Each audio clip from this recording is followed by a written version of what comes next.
যাতে করে আননেসেসারি কোনো কিছু রেকর্ড হয়ে যায় যেটাতে তুমি অস্বস্তিতে পড়তে পারো। তো প্লিজ সেই ব্যাপারগুলোতে একটু সাবধান থাকবে। ক্লাসটাকে যাতে সব দিক থেকে ভালো হয় সেটা চেষ্টা করো, ম্যাডামকে কোঅপারেট করো।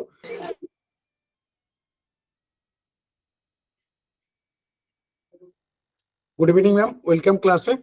আপনি চাইলে স্টার্ট করতে পারেন। আচ্ছা, বেশ।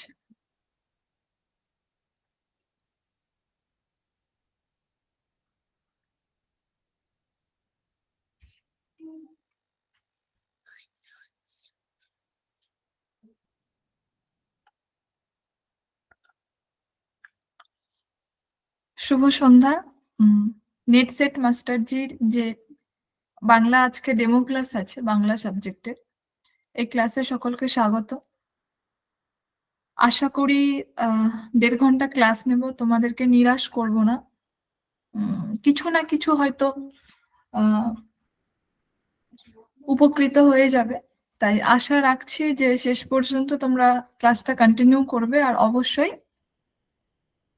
বললাম যে নিরাশ করব না, কারণ ঠিক যেমন নেট সেটের প্রশ্ন আসে বা আসবে, বা প্যাটার্ন যে বিষয়টা কেমন ভাবে পড়তে হবে, কি কি করতে হবে, আজকের আমাদের যে ক্লাস, এই ক্লাসটাকে আমি ওরিয়েন্টেশন ক্লাসও হিসাবে ধরতে পারি। এই ক্লাসে কিন্তু ঠিক পাই টু পাই সেই বিষয়গুলোর দিকে ধ্যান রাখা হবে বা নজর দেওয়া হবে। কেউ একজন হ্যান্ড রাইজ করলেন, বলতে পারেন আপনি কেন, কোনো প্রবলেম থাকলে।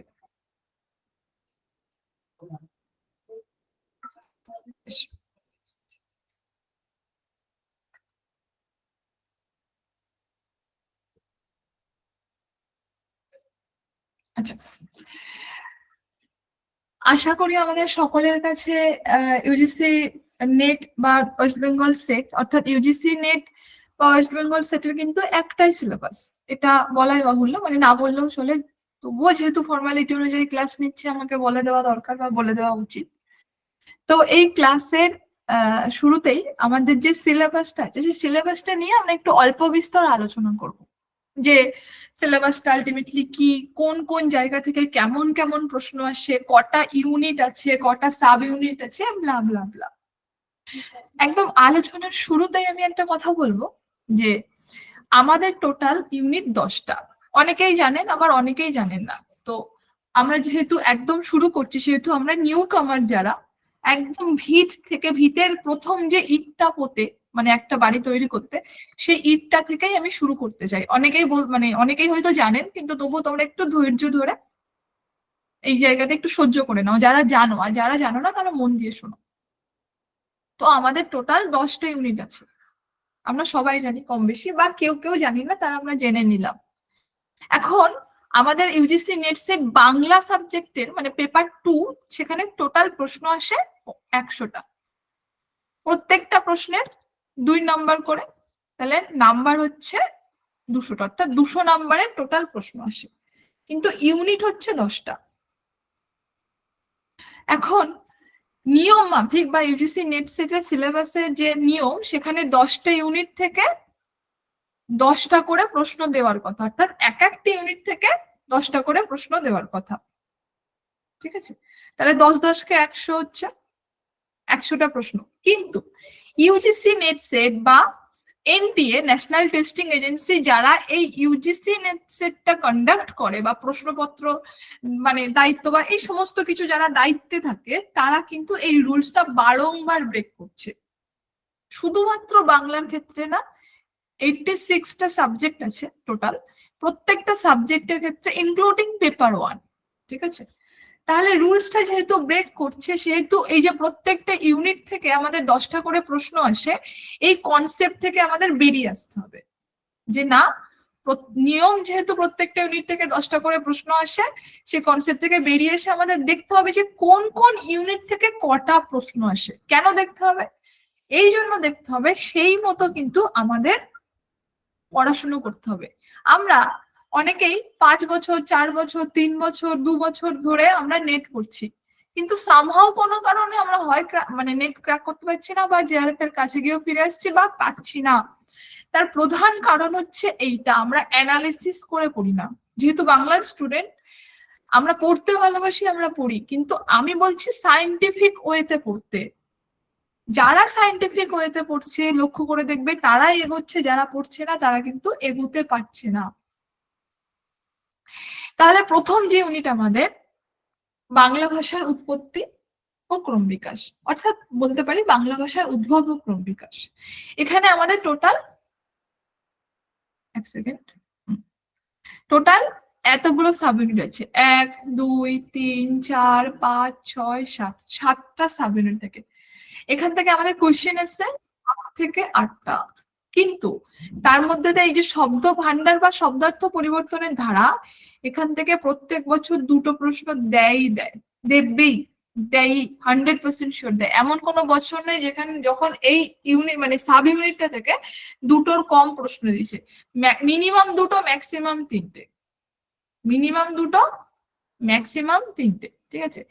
এই যে সন্ধি সমাস প্রত্যয় বিভক্তি লিঙ্গ, এখান থেকে 2022-এর আগে পর্যন্ত কোনো প্রশ্ন দিত না বা দেয়নি, কিন্তু 2022 এবং 2023 এই 2টো বছর কিন্তু এখান থেকে প্রশ্ন থ্রো করেছে, দুটো করে প্রশ্ন থ্রো করেছে। কোনোবার সমাস দিয়েছে, কোনোবার লিঙ্গ দিয়েছে, কোনোবার বিভক্তি দিয়েছে, কোনোবার সন্ধি দিয়েছে, ঠিক আছে। যে 2টো বছরে টোটাল 4টে পরীক্ষা হয়েছে, তো সেটা আমাদের একটু দেখে নিতে হবে।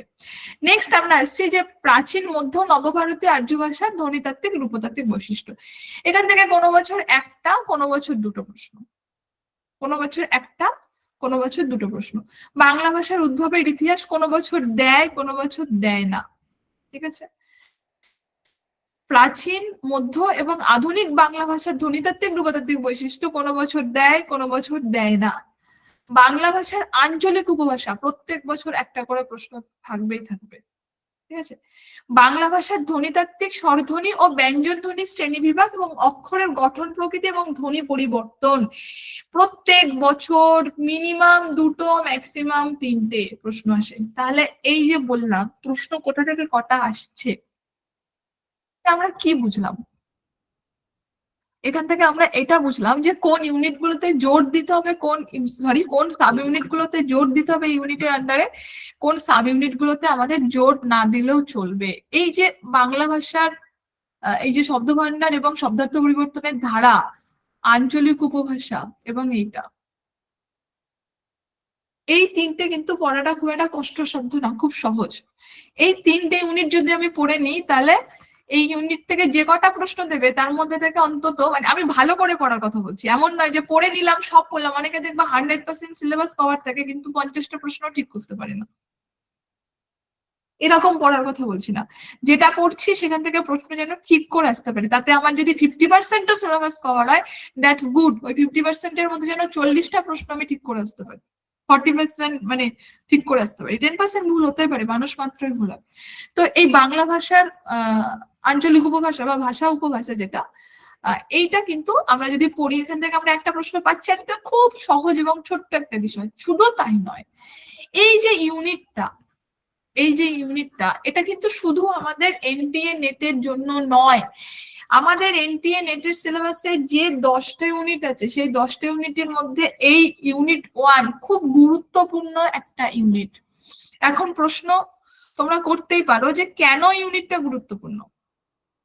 কারণ এই ইউনিটটা আমাদের যত কম্পিটিটিভ এক্সাম হয়, প্রত্যেকটা এক্সামে এই ইউনিট থেকে প্রশ্ন থাকে। শুধু তাই নয়, এমএসসি অর্থাৎ মাদ্রাসা সার্ভিস কমিশনের পরীক্ষার সামনে একদম এই ইউনিটটা তুলে দেওয়া, একদম মানে এর বাইরে কিছুই পড়তে হবে না। এসএসসির যে সিলেবাসটা দেবে সেখানেও কিন্তু এই ইউনিটটা তুলে দেওয়া। অর্থাৎ কি হচ্ছে, আমি এই ইউনিটটা করলে ওয়েস্ট বেঙ্গল সেটের প্রশ্ন ঠিক করতে পারবো, ইউজিসি নেটের প্রশ্ন ঠিক করতে পারবো। নর্থ ইস্টার্ন সেট একটা আছে, নর্থ ইস্টার্ন সেট অর্থাৎ নর্থ ইস্টের যে রাজ্যগুলো, 8টা রাজ্য মিলিয়ে একটা সেট পরীক্ষা হয়। আমাদের ওয়েস্ট বেঙ্গলে যে সেটটা হয় শুধুমাত্র ওয়েস্ট বেঙ্গল মিলিয়ে, কিন্তু ওই নর্থ ইস্টার্ন সেটটা কিন্তু 8টা রাজ্য মিলিয়ে পরীক্ষা হয়। সেখানেও কিন্তু বাংলাতে এই ইউনিটটা আছে, যদিও তার যে সিলেবাস এবং ইউজিসি নেটের সিলেবাস একই। এমএসসি পরীক্ষা দিতে পারছি ইউনিটটার জন্য। বিহার সেট, যেটা বিহার টেট যেটা হবে বা সামনে আছে, প্রত্যেক বছরই হয় ওদের, ওইটা আমরা দিতে পারবো ইউনিটটার জন্য। প্লাস আমরা এসএসসি তে কিন্তু গ্রামার বলতে যে পোর্শনটা আছে, একটা বৃহৎ প্রশ্ন আসে স্কুল সার্ভিস কমিশনে ওই গ্রামারটা, মানে গ্রামাটিক্যাল যে সাইডটা থেকে সেই ইউনিটটা, মানে এই ইউনিটে, এর বাইরে আর কোনো প্রশ্ন কিন্তু দেয় না, মানে এই ইউনিটের বাইরে কিন্তু আর কিছু নেই। তাই আমরা যদি নেট পড়তে পড়তে এই ইউনিটটা 100% কভার করতে পারি, খুব ভালো করে যদি গুরুত্ব সহকারে বিষয়টা দেখি, তাহলে কিন্তু শুধু এনটিএ নেট নয়, সঙ্গে আর সঙ্গে তো বিভিন্ন যে প্রতিযোগিতামূলক পরীক্ষাগুলো তো আছেই, ধরো তোমার স্কুল সাব ইন্সপেক্টর, তারপর ডাব্লিউবিসিএস এর তোমার বলো না সাবজেক্ট, সরি আরে বাংলা যেটা পেপার আসে, তারপরে তোমার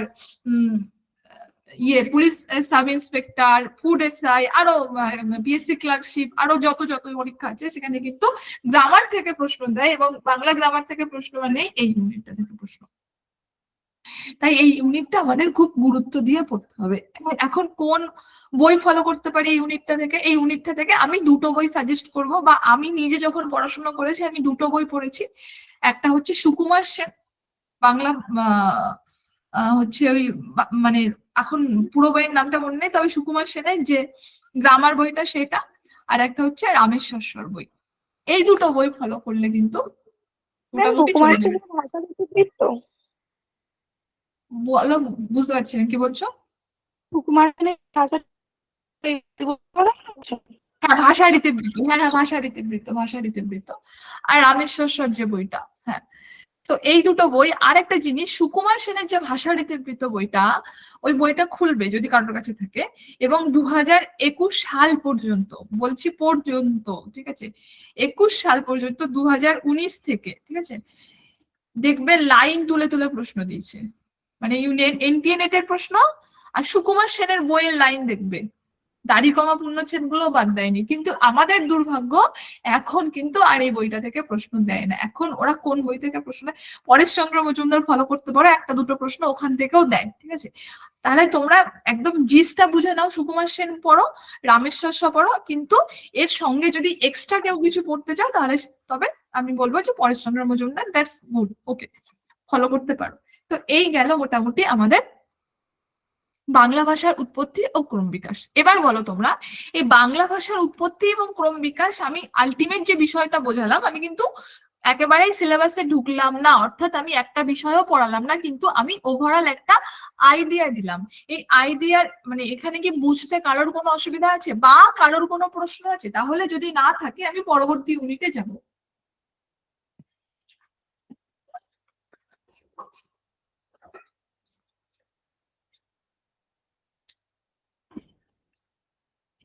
নেই তো প্রশ্ন? বেশ, তাহলে পরের ইউনিট হচ্ছে প্রাগাধুনিক বাংলা সাহিত্য। তো এই ইউনিটটা তো বুঝলাম, এবার পরের ইউনিট প্রাগাধুনিক বাংলা সাহিত্য। এটা আরো গুরুত্বপূর্ণ ইউনিট এবং খুব ব্রিফ একটা ইউনিট, অর্থাৎ খুব বড় একটা ইউনিট। কেন বড় ইউনিট? দেখো এখানে কি কি আছে, চর্যাপদ আছে, শ্রীকৃষ্ণ কীর্তন কাব্য আছে, বৈষ্ণব পদাবলী আছে, মঙ্গল কাব্য আছে। মঙ্গল কাব্যের মধ্যে ধরছে বিজয়গুপ্ত, কবি কঙ্কন, রামেশ্বর ভট্টাচার্য, ভারতচন্দ্র, এতগুলো। তারপর চৈতন্য জীবনীর মধ্যে কি আসছে, বৃন্দাবন দাসের চৈতন্য ভাগবত আসছে, আদিখণ্ড, এবং কৃষ্ণদাস কবিরাজের শ্রী শ্রী চৈতন্য চরিতামৃত, মধ্যলীলা। কিন্তু সব পড়তে হবে না, শুধু এইগুলো পড়লেই হয়ে যাবে, হ্যাঁ, শুধু এইগুলো পড়লেই হয়ে যাবে। নেক্সট আসছে অনুবাদ সাহিত্যের মধ্যে মালাধর বসুর শ্রীকৃষ্ণ বিজয় আসছে, এবং কৃত্তিবাসী রামায়ণের কি আসছে, আদিকাণ্ড এবং লঙ্কাকাণ্ড। খুব একটা বড় না, খুব ছোট, মোটামুটি চেষ্টা করলে পড়া যাবে। কাশিরাম দাসের মহাভারতে আসছে আদি পর্ব, বিরাট পর্ব, বিশ্ব পর্ব, 3টে পর্ব আছে। শাক্ত পদাবলীর মধ্যে কি কি আসছে, রামপ্রসাদ সেন, কমলাকান্ত, ময়মনসিংহ গীতিকার মধ্যে মহুয়াপালা, দস্যু কেনারাম, অনেকগুলো পালা আছে, তার মধ্যে এই দুটো পড়তে হবে, মহুয়াপালা পড়তে হবে এবং দস্যু কেনারামের পালা পড়তে হবে। এই হচ্ছে কি মোটামুটি মধ্যযুগ।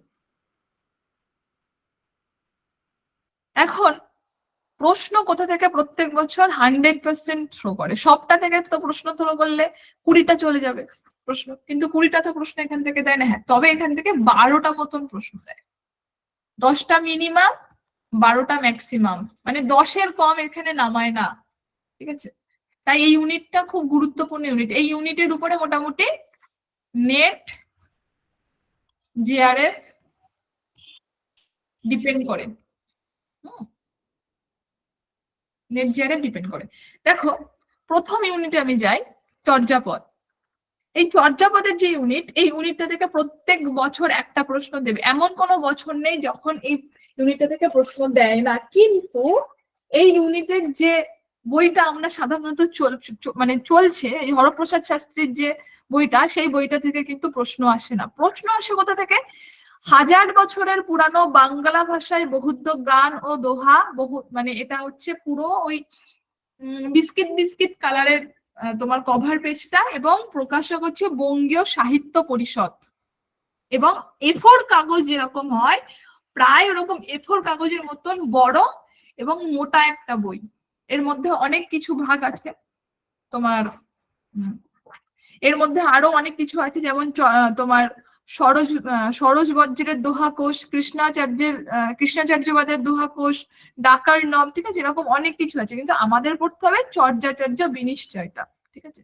তো এই বইটা থেকে কিন্তু লাস্ট 2-3 বছর প্রশ্ন এখান থেকে দিচ্ছে। তাহলে আমাদের যে বইটা আছে হরপ্রসাদ শাস্ত্রীর, ওই হলুদ হলুদ রঙের, ওই বইটা পড়লে অন্তত চর্যাপদ থেকে মিটবে না।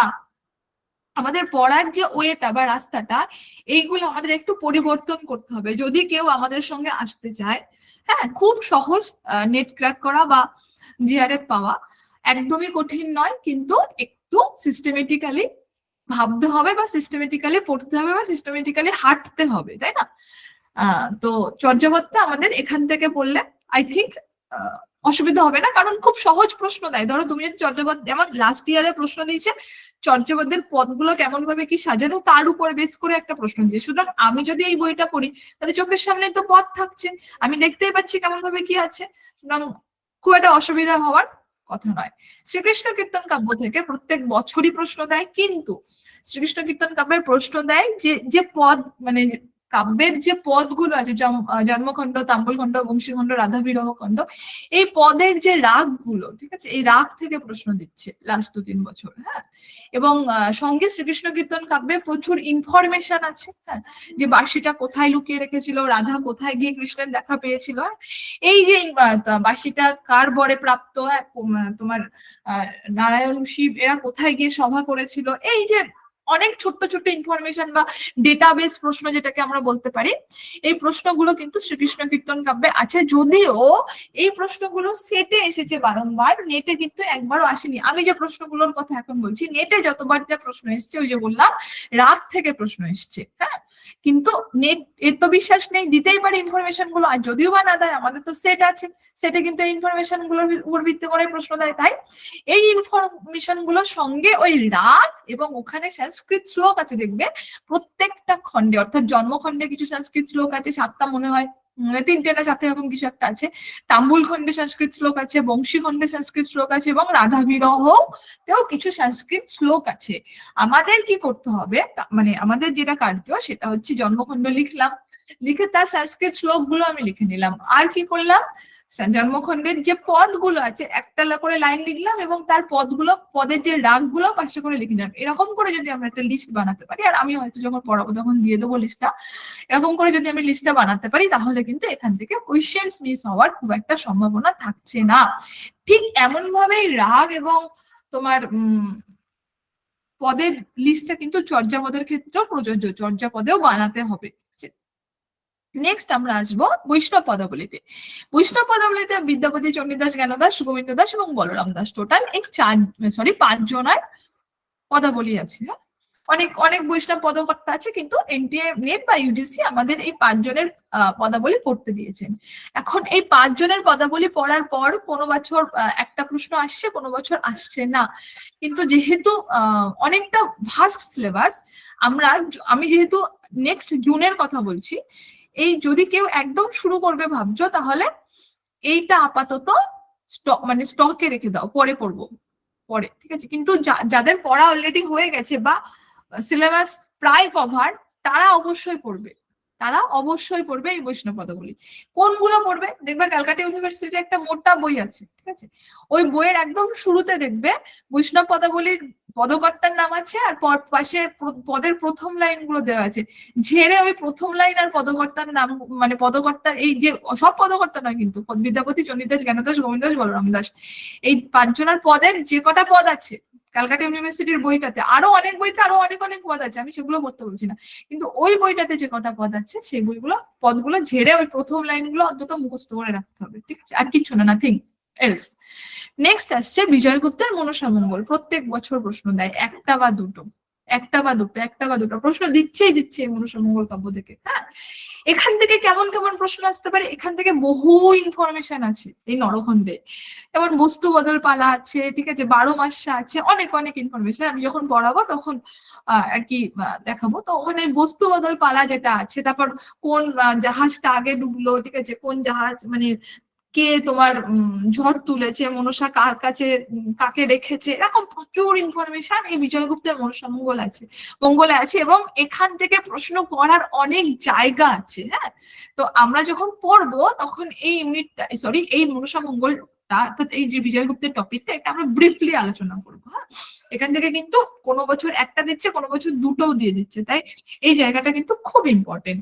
নেক্সট হচ্ছে কবি কঙ্কন মুকুন্দ চক্রবর্তী চণ্ডীমঙ্গলের বণিক খণ্ডটা আছে, সেম ভাবে এখান থেকে দুটো দিচ্ছে না, তবে একটা প্রশ্ন দিচ্ছে।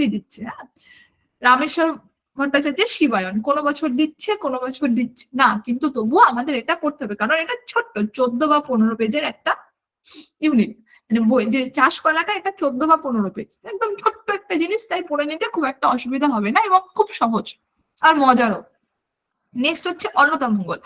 এই অন্নদা মঙ্গল থেকে কিন্তু প্রত্যেক বছর একটা প্রশ্ন দিচ্ছে, এবং এখান থেকেও কিন্তু বহু জায়গা আছে প্রশ্ন করার, বহু ইনফরমেশন আছে। ওখানে একদম শেষে যখন শিব মানে কাশী নির্মাণ করছে তার রাজধানী, সেখানে কোন মানে রাজহাঁসের কি দিয়ে ঠোঁটটা বানানো হচ্ছে, হ্যাঁ, কি দিয়ে চোখ বানানো হচ্ছে, কি দিয়ে রাজহাঁসটা বানানো হচ্ছে, এই যে ইনফরমেশন গুলো, প্রচুর ইনফরমেশন, এখান থেকে কিন্তু প্রশ্ন আসতে পারে। একবার এখান থেকে প্রশ্ন এসেছিল সম্ভবত 2020-তে, যে শিব কোন দিকে ফিরে বিয়ে করেছিলেন, ঠিক আছে, তো ওইখানে তোমার মোটামুটি এই নিয়ে প্রচুর, মানে মনে হয় নিউজ পেপার পর্যন্ত উঠে গেছিল এবং খবর টবরও হয়েছিল যতদূর মনে পড়ছে।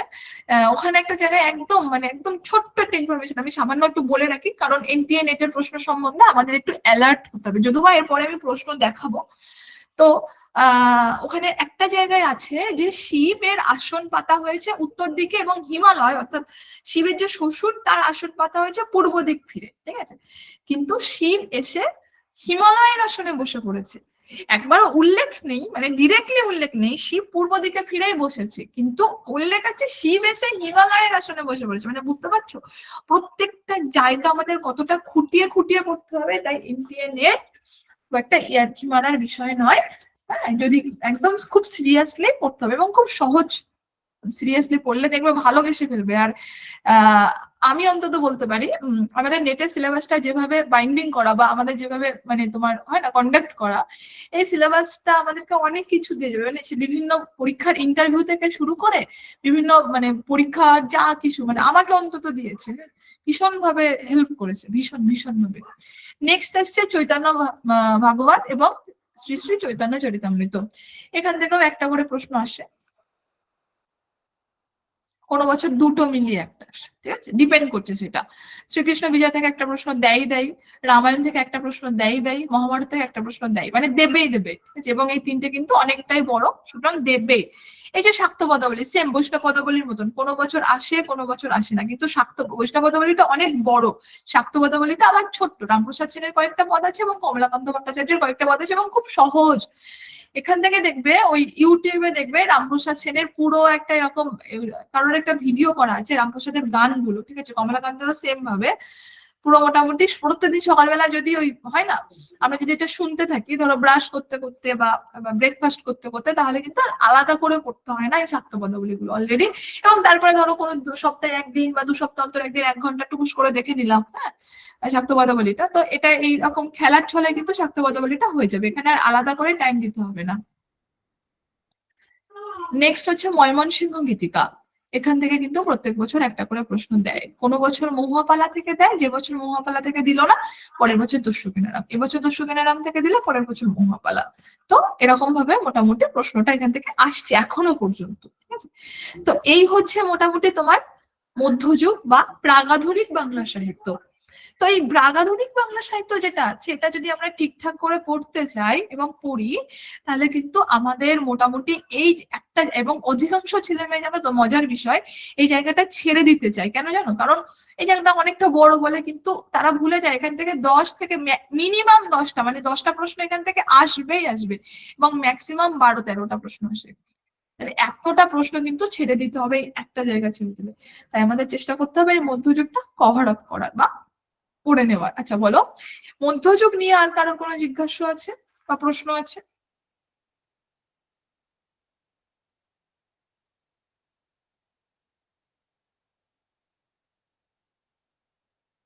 ম্যাম আরাকান রাজসভা যে আছে, হুম, এটা এখানে দেওয়া নেই।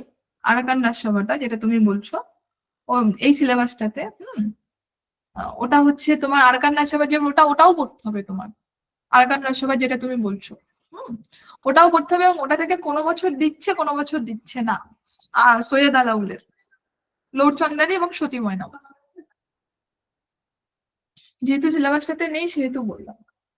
ঠিক আছে, ঠিকই মনে করেছো যে লর্ড চন্দ্রানী এবং সতী ময়নামতি, এই যে টেক্সটটা এখান থেকেও সেম একটা প্রশ্ন কিন্তু দেয় প্রত্যেক বছর, কিন্তু এটা অনেকটা বড়। আমাদের এখানে পড়লে আমি নোট দিয়ে দেবো, এবং ওই নোট থেকে কোনো বছর মিস হয় না এবং মিস হবেও না। ঠিক আছে, লর্ড চন্দ্রানী এবং সতী ময়নামতি। এবং আমাদের যে সিলেবাসটা এনটিএ নেটের, সিলেবাসটা তো ভাঙা, ঠিক আছে, সেহেতু ওটা ডাউনলোড করা যাচ্ছে না পুরো, এরকম কাশি রামদাস তো কিছুই মানে দেওয়া নেই, অবশিষ্ট কিছুই নেই। তো আমাদের তোমার বলো না ওয়েস্ট বেঙ্গল সেট, অর্থাৎ তোমার ওয়েস্ট বেঙ্গল কলেজ সার্ভিস কমিশনের পেজ থেকে ডাউনলোড করতে হবে, এবং সেখানে দেখবে লর্ড চন্দ্রানী দেওয়া, শুধু সতী ময়নামতি কিন্তু আর দেওয়া নেই। এই লর্ড চন্দ্রানী দেওয়া দেখে কিন্তু শুধু লর্ড চন্দ্রানী পড়লে হবে না, সতী ময়নামতিটাও কিন্তু পড়তে হবে। আচ্ছা, আর কোনো জিজ্ঞাসা, আর কোনো কিউরিসিটি বা কোয়ারিজ বা প্রশ্ন, এনিথিং কিছু আছে? যদি না থাকে আমি তাহলে পরবর্তীতে যাচ্ছি, কাব্য কবিতা।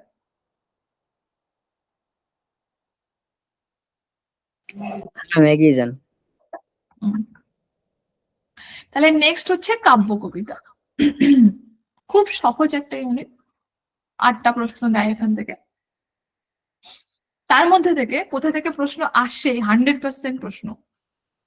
মেঘনাদ বধ একটা প্রশ্ন, সাধের আসন একটা প্রশ্ন, ঈশ্বরগুপ্ত একটা প্রশ্ন, এই 3টে থেকে একটা প্রশ্ন দেবেই। ঠিক আছে, বাদ বাকি যে 5টা প্রশ্ন থাকবে সেই 5টা প্রশ্ন এর মধ্যে থেকে, তার মধ্যে তোমার এই জীবনানন্দ দাশ থেকে প্রত্যেক বছর একটা প্রশ্ন দেওয়ার চেষ্টা করে ওরা, দেয়। ঠিক আছে, কাজী নজরুল ইসলাম থেকে দেয়। মোটামুটি এইগুলো খুব ইম্পর্টেন্ট। বিষ্ণুদেব পড়বে, যেহেতু বড় এই জায়গাটা, প্রত্যেকটা কবিতা খুব বড়। এই যে তোমার জল দাও, ঠিক আছে, এই যে স্মৃতিসত্তা ভবিষ্যৎ, তোমার তারপর প্রাকৃত কবিতা, এই প্রত্যেকটা কবিতা খুব বড়। ঠিক আছে, সেই জন্য এখান থেকে মোটামুটি স্মৃতিসত্তা ভবিষ্যৎ ইম্পর্টেন্ট, জল দাও ইম্পর্টেন্ট, প্রাকৃত কবিতা ইম্পর্টেন্ট, ঘোড়সাওয়ার ইম্পর্টেন্ট, বসে বৈশাখ, দামিনীটা একটু ছোট আছে, ঠিক আছে, গানও একটু ছোট আছে, কিন্তু ইম্পর্টেন্ট। এখান থেকেও একটা করে প্রশ্ন দেয়, কোনো বছর দুটোও দিয়ে দেয়, মাঝে মাঝে একটা বছর দুটো দিয়েছিল। এই 3টে কবিতা খুব ইম্পর্টেন্ট। এটাও পাতার পর পাতা কবিতা, অনেক বড়। ঠিক আছে, জিসান সংবর্ত জয়তী।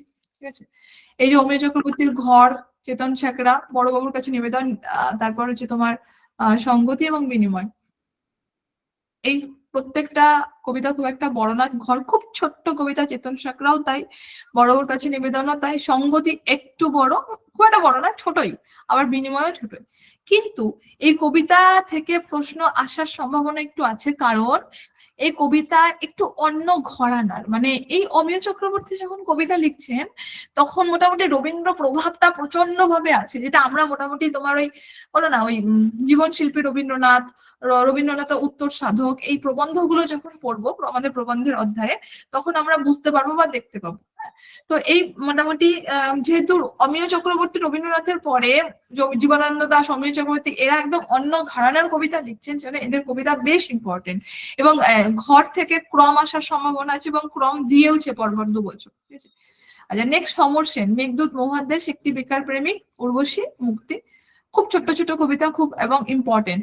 এইবার সুভাষ মুখোপাধ্যায়, এখান থেকে কোন কবিতাটা সব থেকে বেশি? কাল মধুমাস। ঠিক আছে, তারপরে তোমার হচ্ছে যেতে যেতে, ফুল ফুটুক না ফুটুক, মিছিলের মুখ, প্রস্তাব, মোটামুটি কোনটা বলবো না, এইবার এখান থেকে আমি একটা জিনিস বলতে চাই যে এই সুভাষ মুখোপাধ্যায়, সমর সেন, অমিয় চক্রবর্তী, সুধীন্দ্রনাথ, জীবনানন্দ দাশ, তোমার হলো বিষ্ণু দে, কাজী নজরুল ইসলাম, কামিনী রায়, আগের গুলো আমি বাদ দিলাম, ঈশ্বর গুপ্ত, মধুসূদন দত্ত এবং বিহারীলাল, এগুলোকে তোমাকে মন দিয়েই পড়তে হবে।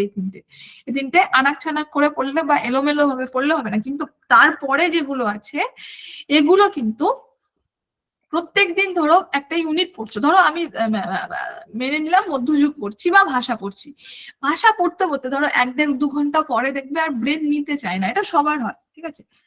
তো তখন সেই মুহূর্তে যদি আমরা এই কবিতাগুলো পড়ি, কবিতাগুলো কিন্তু খুব সুন্দর, এখানে মাথার উপরে আর প্রেশারটা পড়ে না, তাতে কি হয় আমাদের ব্রেন অন্য একটা স্বাদের বা অন্য একটা কিছু গ্রহণ করছে, সঙ্গে তার জন্য ব্রেনটা রিলিভও পাচ্ছে, আবার আমাদের কবিতাটাও পড়া হচ্ছে, কাজের জিনিস হয়ে যাচ্ছে, একটা অপশন। সেকেন্ড অপশন হচ্ছে আমাদের ইউটিউবে এখন যে অডিও বুক গুলো প্রচুর চলে এসছে, এবং প্রত্যেকটা কবিতার কিন্তু এই অডিও বুক আছে। আমরা ধরো রাস্তায় যেতে যেতে, বাসে যেতে যেতে, ট্রেনে যেতে যেতে এই অডিও বুক গুলো যদি প্রত্যেকদিন একটু শুনি, প্রত্যেকদিন আমাদের কবিতাগুলোকে কিন্তু টাচে রাখতে হবে, হারিয়ে ফেললে চলবে না, ঠিক আছে? তাহলে কিন্তু কবিতার পিছনে আর আলাদা করে সময় দিতে হবে না, কিন্তু ওই যে তিনটেতে সময় দিতে হবে, ঈশ্বর গুপ্ত, মধুসূদন দত্ত এবং বিহারীলাল, এই তিনটেতে সময় দিতে হবে, বাদ বাকি একটাতেও আর সময় দিতে হবে না। এখান থেকে 8টা প্রশ্ন কিন্তু চলে আসবে, ঠিক আছে? কবিতা খুব সহজ এবং কঠিন না, এখান থেকে কেমন ধরনের প্রশ্ন হয় সেখান থেকে একটু ক্রম দেবে, ঠিক আছে? তারপরে ইনফরমেটিভ প্রশ্ন দেবে, অর্থাৎ একটা ধরো দিল, লাইন তুলে দিল এবং তলায় 4টা অপশন দিল, বললো যে কোন কবিতার লাইন কিংবা কোন কবির লাইন, ঠিক আছে? এরকম ধরনের প্রশ্ন দেয়, ক্রম দেয়, ঠিক আছে? শুদ্ধ অশুদ্ধ দেয়, ঠিক আছে? আর একটা জিনিস দেয়, সেটা হচ্ছে একটা সাইডে কবিতার নাম দিয়ে দেয়, আর একটা সাইডে কবিতার লাইন দিয়ে দেয়। ধরো 4টে কবিতার নাম দিল, 4টে কবিতার লাইন দিল, আগে 4টে দিত, এখন আবার 5টা দিচ্ছে, সরি, 5টা কবিতার নাম দিল, 5টা কবিতার লাইন দিল। তো এই কবিতার নাম কোনগুলো, কবিতার লাইন কোনগুলো, ঠিক আছে, সেগুলোর সাথে ম্যাচ করাতে দেবে, যেগুলো আমি দেখাচ্ছি এরপরে, হ্যাঁ, ম্যাচ করাতে দেবে। তো এরকম ধরনের প্রশ্ন মোটামুটি কাব্য কবিতা থেকে আসে, এনটিএ নেট করে। আচ্ছা, কাব্য কবিতা নিয়ে আর কারোর কোনো কোয়ারিজ আছে বা জিজ্ঞাসা?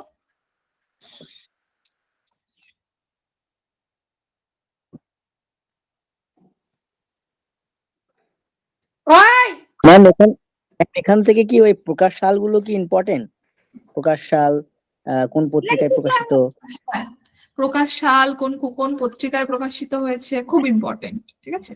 কোন কাব্যগ্রন্থের অন্তর্গত, এই প্রত্যেকটা কবির আন্ডারে প্রণয়, ব্যথা, শেখি, চন্দ্রপীড়ের জাগরণ, সুখ, দিন চলে যায়, এখান থেকে তোমাদের ওইগুলো করতে হবে। এগুলো নেটে না আসলেও, নেটে খুব কমই আসছে, প্রথম দিত, প্রথম 1-2 বছর, সেটের ক্ষেত্রে ভীষণ ভাবে গুরুত্বপূর্ণ।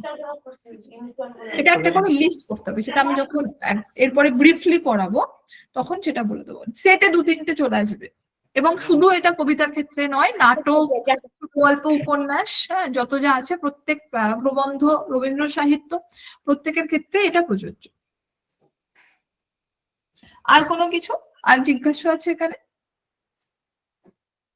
নেই তো? আর কিছু অ্যাড অন করতে চাও তোমরা?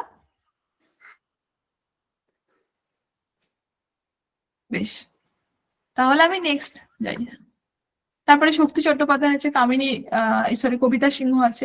আর একটা জিনিস যেটা বলতে গিয়েও মানে বলা হলো না, কবিতাগুলো কিন্তু শুধু পড়লে হবে না, এনটিএ নেট এখন একটা করে প্রশ্ন মোটামুটি দিয়ে দিচ্ছে, যে প্রশ্নগুলো কবিতার বাইরে এবং ওই কাব্যগ্রন্থ টন্ত্রের বাইরে, ঠিক আছে?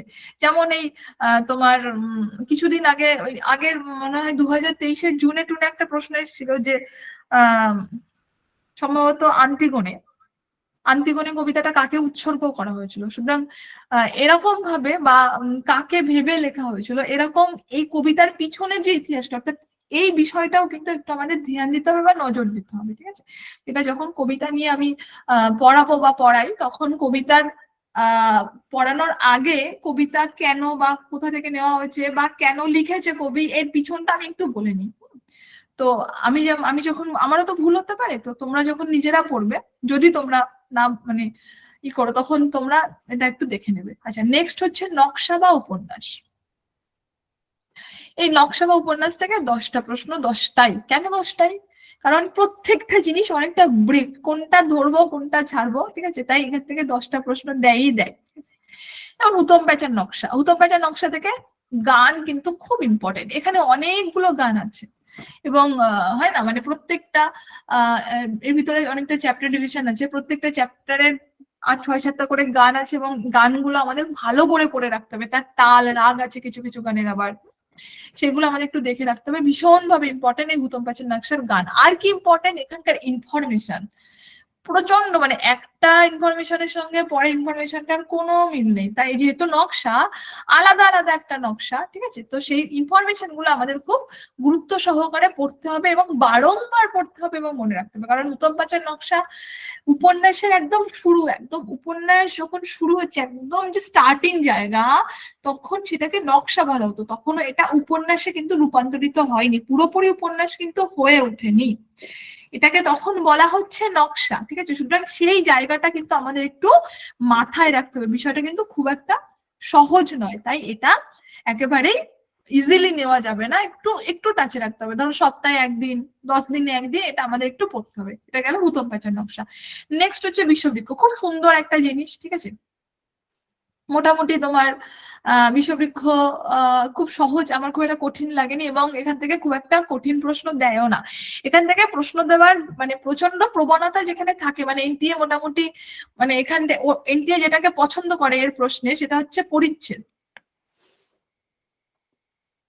এর এতগুলো পরিচ্ছেদ যে মোটামুটি পরিচ্ছেদের নাম দিয়ে দেয় আর পরিচ্ছেদের নাম্বার দিয়ে দেয়, দিয়ে বলে ম্যাচ করো, একটা মোটামুটি তোমার প্যাটার্ন। নেক্সট প্যাটার্ন হচ্ছে ধরো একটা ইনফরমেশন দিয়ে দিল, ঠিক আছে, দিয়ে বলে এটা কোন পরিচ্ছেদে আছে। সেকেন্ড প্যাটার্ন হচ্ছে একটা গানের গান দিয়ে দিল, কোন পরিচিত আছে। থার্ড প্যাটার্ন, এর আন্ডারে আবার অনেকগুলো গান আছে এই বিষবৃক্ষে, গান দিয়ে দিল, দিয়ে এবার যেমন 2019-এ মনে হয় ডিসেম্বরে না জুনে পড়েছিল, সঙ্গে আবার কিছু দিল না, দিয়ে বললো কি এ পূরণ করো, মানে তোমার ড্যাশ পূরণ করো, কিংবা গানটার লাইন চেঞ্জ করে দিল, দিয়ে বললো যে হচ্ছে শুদ্ধ অশুদ্ধ মানে সাজাও, ঠিক আছে। তো এইগুলো কিন্তু এখান থেকে পড়ার সম্ভাবনা। আর কি আছে এখানে, যে ইনফরমেশন গুলো আছে, হ্যাঁ, সেই ইনফরমেশন গুলো খুব ইম্পর্টেন্ট। এখানে যে হরিদাসী বৈষ্ণবী, ঠিক আছে, সেজে এসেছিল, সে হরিদাসী বৈষ্ণবী কেমন ভাবে সেজেছিল, এদের যে মহল গুলো ছিল সেই মহল গুলো পরপর পরপর কি ছিল, এখানে মহলে যারা থাকতো যে কাজের লোক, ঠিক আছে, তারা তখন কে কি করছিল, কার কেমন দেখতে, কার ঠোঁটটা কেমন, ওই লাল রঙের কমলা বলে একজন ছিল, তার ঠোঁট, কার চুল কেমন ছিল, ঠিক আছে, এইখান থেকে কিন্তু একটা ম্যাচিং দিতে পারে। সুতরাং এইগুলো কিন্তু এখনো আসেনি, সুতরাং ভবিষ্যতে আসতে পারে। এটা হচ্ছে বিষবৃক্ষ থেকে গেল। নেক্সট হচ্ছে শ্রীকান্ত। শ্রীকান্ত উপন্যাসে মোটামুটি খুব সোজা একটা জিনিস, সেখান থেকে ওই পরিচ্ছেদ টরিচ্ছেদ দেয় না, একদম ডিরেক্ট ইনফরমেশন, এখান থেকে অনেক ইনফরমেশন আছে এবং ইনফরমেশনই দেওয়ার সম্ভাবনা বেশি। নেক্সট পথের পাঁচালী, খুব ইম্পর্টেন্ট, এখান থেকে মোটামুটি পরিচ্ছেদ দেওয়ার সম্ভাবনা আছে, ইনফরমেশন দেওয়ার সম্ভাবনা আছে, গান আছে কয়েকটা, কোন গানটা কোন পরিচ্ছেদে সেগুলো ইম্পর্টেন্ট। নেক্সট পুতুল নাচের রীতিকথা, এখান থেকেও ইনফরমেশন বেসড প্রশ্ন, যতবার যা এসছে সব ইনফরমেশন বেসড প্রশ্ন এসছে। নেক্সট রাধা, ওই ইনফরমেশনই দেয়, ঠিক আছে, ডেটা, ইনফরমেশন মানে তথ্য, ঠিক আছে, এখানে কে কি বলছে, ঠিক আছে, কে কোথায় গিয়ে যুদ্ধ করেছে, হ্যাঁ, তোমার শ্রীকৃষ্ণের হাতে কি ছিল, কোন দিকে ঢাল ছিল, কোন দিকে তরোয়াল ছিল, ঠিক আছে, এইগুলো কিন্তু এখানে ইম্পর্টেন্ট। নেক্সট হচ্ছে ঢোড়াই চরিত মানুষ, এই একটা হচ্ছে পরিচ্ছেদ, এখানে অনেকগুলো পরিচ্ছেদ আছে এবং এখনো পর্যন্ত এখানকার পরিচ্ছেদ থেকে প্রশ্ন আসেনি, সুতরাং নেক্সট বার প্রচন্ড সম্ভাবনা এই পরিচ্ছেদ থেকে প্রশ্ন আসার। তাই এর ইনফরমেশনের সঙ্গে সঙ্গে যেটা আমাদের একটু পড়তে হবে, সেটা এর পরিচ্ছেদ গুলো একটু ভালো করে পড়তে হবে। নেক্সট তুঙ্গভদ্রার তীর, এখান থেকে গান দেওয়ার সম্ভাবনা আছে বেশ, মানে গানগুলো একটু ইম্পর্টেন্ট আছে। তারপর ইনফরমেশন যেগুলো আছে আমাদের, ঠিক আছে, তুঙ্গভদ্রার তীরে, সেই ইনফরমেশন গুলো ভীষণভাবে ইম্পর্টেন্ট, গান ইনফরমেশন এই দুটো ইম্পর্টেন্ট। নেক্সট তিতাস একটি নদীর নাম, গান, অনেকগুলো গান আছে এবং এখান থেকে আবার গানের ক্রম সাজাতে দেয়, ঠিক আছে, পরপর 2 বছর দিয়েছে। আর সঙ্গে যেটা দেয় সেটা হচ্ছে যে তথ্য, অর্থাৎ ইনফরমেশন, কে কি বলেছে, কার কেমন দেখতে, কোন নৌকাটা কেমন ছিল, ঠিক আছে, এই তিতাস একটি নদীর নামটা, এখান থেকে কার কি নাম, কার বাবার নাম কি, কার এই সে, কার কোথায় বাড়ি, কোন গ্রামে, এগুলো কিন্তু তিতাস একটি নদীর নাম থেকে মোটামুটি দেয়। আশাপূর্ণা দেবীর প্রথম প্রতিশ্রুতি থেকে একদম পাতি ইনফরমেশন তুলে দেয়, আর এটা অনেকটা মোটামুটি 500 পেজের কাছাকাছি উপন্যাসটা, কিন্তু এত সুন্দর, মানে উপন্যাসটা পড়তে বসলে মনে হবে না যে উঠে যায়, তাই কোনো কারণে কিন্তু প্রথম প্রতিশ্রুতি মিস করা যাবে না। নেক্সট হচ্ছে নির্বাস, ঠিক আছে, এই নির্বাস উপন্যাসটা থেকে কিন্তু প্রত্যেক বছর একটু কমপ্লিকেটেড প্রশ্ন দেয়। তাই এইটা যেহেতু খুব ছোট উপন্যাস এবং খুব মানে আমার খুব পছন্দের উপন্যাস, হ্যাঁ আমার খুব পছন্দের একটা উপন্যাস, মানে বেশ মানে আমার ভাল লাগে, তো উপন্যাসটা একটু মন দিয়ে পড়লে, একটু ভালো করে পড়লে এই প্রশ্নটা ঠিক করা যায়, ঠিক আছে? তো এবার বলো যে এই নকশা বা উপন্যাস থেকে যেটা বললাম, আমি একটু স্পিডে এগোচ্ছি যেহেতু এরপরে আমি ভেবেছি একে কি বলে সভ্যতাটা তোমাদের একটু পড়াবো, যেহেতু একদম আজকে এই সিলেবাস নিয়ে আলোচনা করছি। এই সিলেবাস নিয়ে আলোচনার পরে আমি খুব কঠিন ইউনিটে যেতে চাইছি না, তাই একে কি বলে সভ্যতা হচ্ছে আমাদের নেটের সিলেবাসের সব থেকে ছোট্ট একটা জিনিস। তাই সেই ছোট্ট জিনিসটা দিয়ে মোটামুটি আজকে শুরুটা, আমি পড়ানোর শুরুটা শুরু করতে চাই যদি সময় পাই, ঠিক আছে? তো বলো নকশা বা উপন্যাস নিয়ে কি আর কোনো কোয়ারিজ আছে?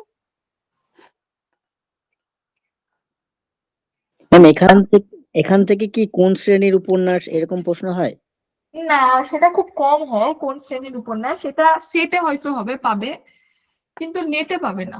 নেটে গান, পরিচ্ছেদ, ইনফরমেশন, কারণ উপন্যাসগুলো এত বড় বড়, এরপরে যদি নেটের হয় না মানে বিবেক থাকে, যারা প্রশ্ন করে তাদের যদি বিবেক থাকে তাহলে তারা দেবে না, আর আজও পর্যন্ত দেয়নি। নেক্সট,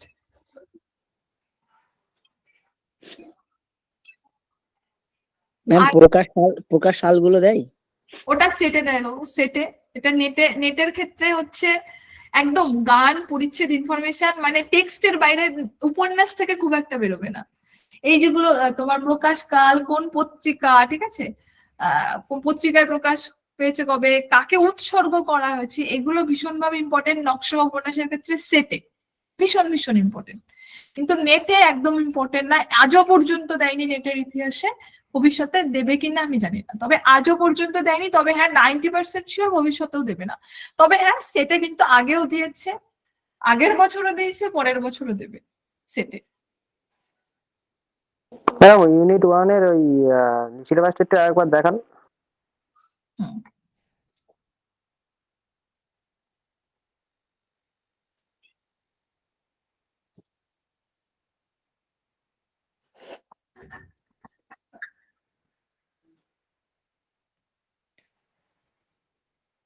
হয়েছে। আমি কি পরে যাব? ঠিক আছে, পরে যাচ্ছি। তাহলে আমি পথের পাঁচালী, সরি, আমি নকশা বা উপন্যাস ছাড়ছি, ছেড়ে আমি যাচ্ছি ছোট গল্প। দেখো এখানে টোটাল 16টা রাইটারের ছোট গল্প আছে। কটা রাইটার? 16টা রাইটার। এখান থেকে 8টা প্রশ্ন আসে। তাহলে কিভাবে 8টা প্রশ্ন দিচ্ছে 16টা রাইটারের? টোটাল কটা ছোট গল্প? 16টা রাইটারের 2টো করে ছোট গল্প এক একটা রাইটারের, টোটাল 32টা ছোট গল্প এখানে আছে, কিন্তু প্রশ্ন আসে 8টা, টোটাল 8টা, 8 কোয়েশ্চেন এখান থেকে আসে। প্রভাত কুমার মুখোপাধ্যায় থেকে কি আসছে? কুড়ানময় বিবাহের বিজ্ঞাপন, বনফুল, প্রেমেন্দ্র মিত্র, পরশুরাম, নরেন্দ্রনাথ মিত্র, সুবোধ ঘোষ, কমল কুমার মজুমদার, সমরেশ বসু, জ্যোতিরিন্দ্রনাথ নন্দী, বিমল কর, মতি নন্দী, সন্তোষ কুমার ঘোষ, লীলা মজুমদার, মহাশ্বেতা দেবী এবং সুনীল গঙ্গোপাধ্যায় এবং সৈয়দ মুস্তফা সিরাজ। এখান থেকে কোন, বলো, এখান থেকে কোনো সাজেশন করা যাবে না। 8টা প্রশ্ন দিলেও, সংখ্যায় 8টা হলেও এর মধ্যে থাকে 16টা প্রশ্ন। কেন থাকে 16টা প্রশ্ন? 3-4 মানে মোটামুটি 3-4টে না, 5 থেকে 6টা প্রশ্ন দেয়, তার মধ্যে 4টে করে গল্প থাকে, 4-5টা করে গল্প থাকে, একটা গল্প, একটা গল্প, একটা গল্প, একটা গল্প, একটা গল্প, এরকম দিয়ে বলে শুদ্ধ অশুদ্ধ দাও। অর্থাৎ একটা ধরো কুড়ানময় দিল, হৃদয় মুখার্জি দিল, শ্রী শ্রী সিদ্ধেশ্বরী লিমিট দিল, রস দিল, ফসিলস দিল, টোটাল একটা প্রশ্ন হবে। বুঝাতে পারলাম? বুঝাতে পারলাম কি আমি? হ্যাঁ ম্যাম, বুঝতে পেরেছি। তো সেই জন্য এখান থেকে কিন্তু এই যে 16টা রাইটারের 32টা ছোট গল্প আছে, আমাদের 32টা ছোট গল্পই খুব গুরুত্ব সহকারে পড়তে হবে। এবং সেটের জন্য যেটা করতে হবে, কোন ছোট গল্প কোন পত্রিকায় প্রকাশিত হয়েছে, কোন ছোট গল্প কোন গল্প গ্রন্থের আন্ডারে এবং কত সালে প্রকাশিত হয়েছে সেটা পড়তে হবে।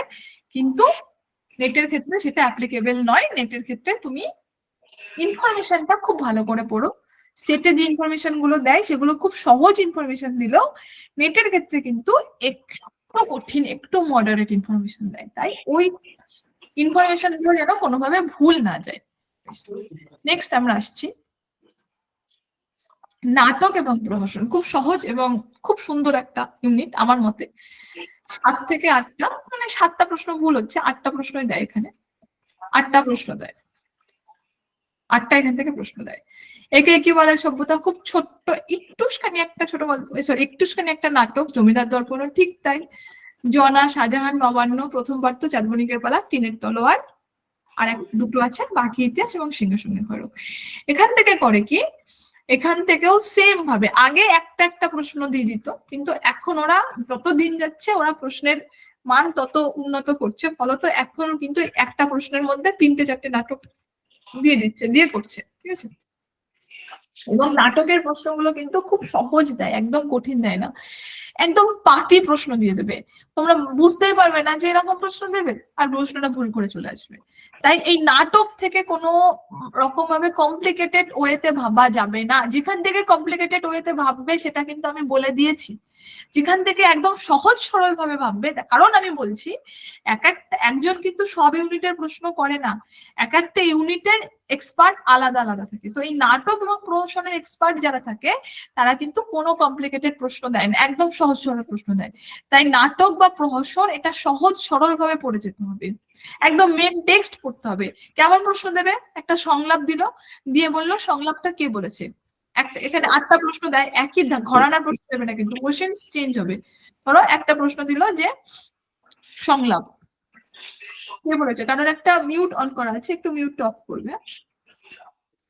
দ্বিতীয় গান, এগুলো দেয়, ঠিক আছে। এখান থেকে আবার দেয় কি, কোন থিয়েটারে বা কোন নাট্য মঞ্চে প্রকাশ, মানে প্রথম অভিনীত হয়েছিল,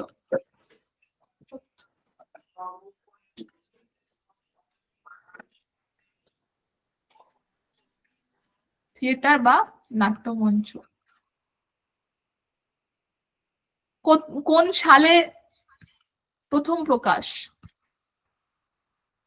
এখান থেকে কিন্তু দেয়। যে বললাম এক্সপার্ট আলাদা আলাদা, এখান থেকে কিন্তু এই ইনফরমেশন গুলো দেয়।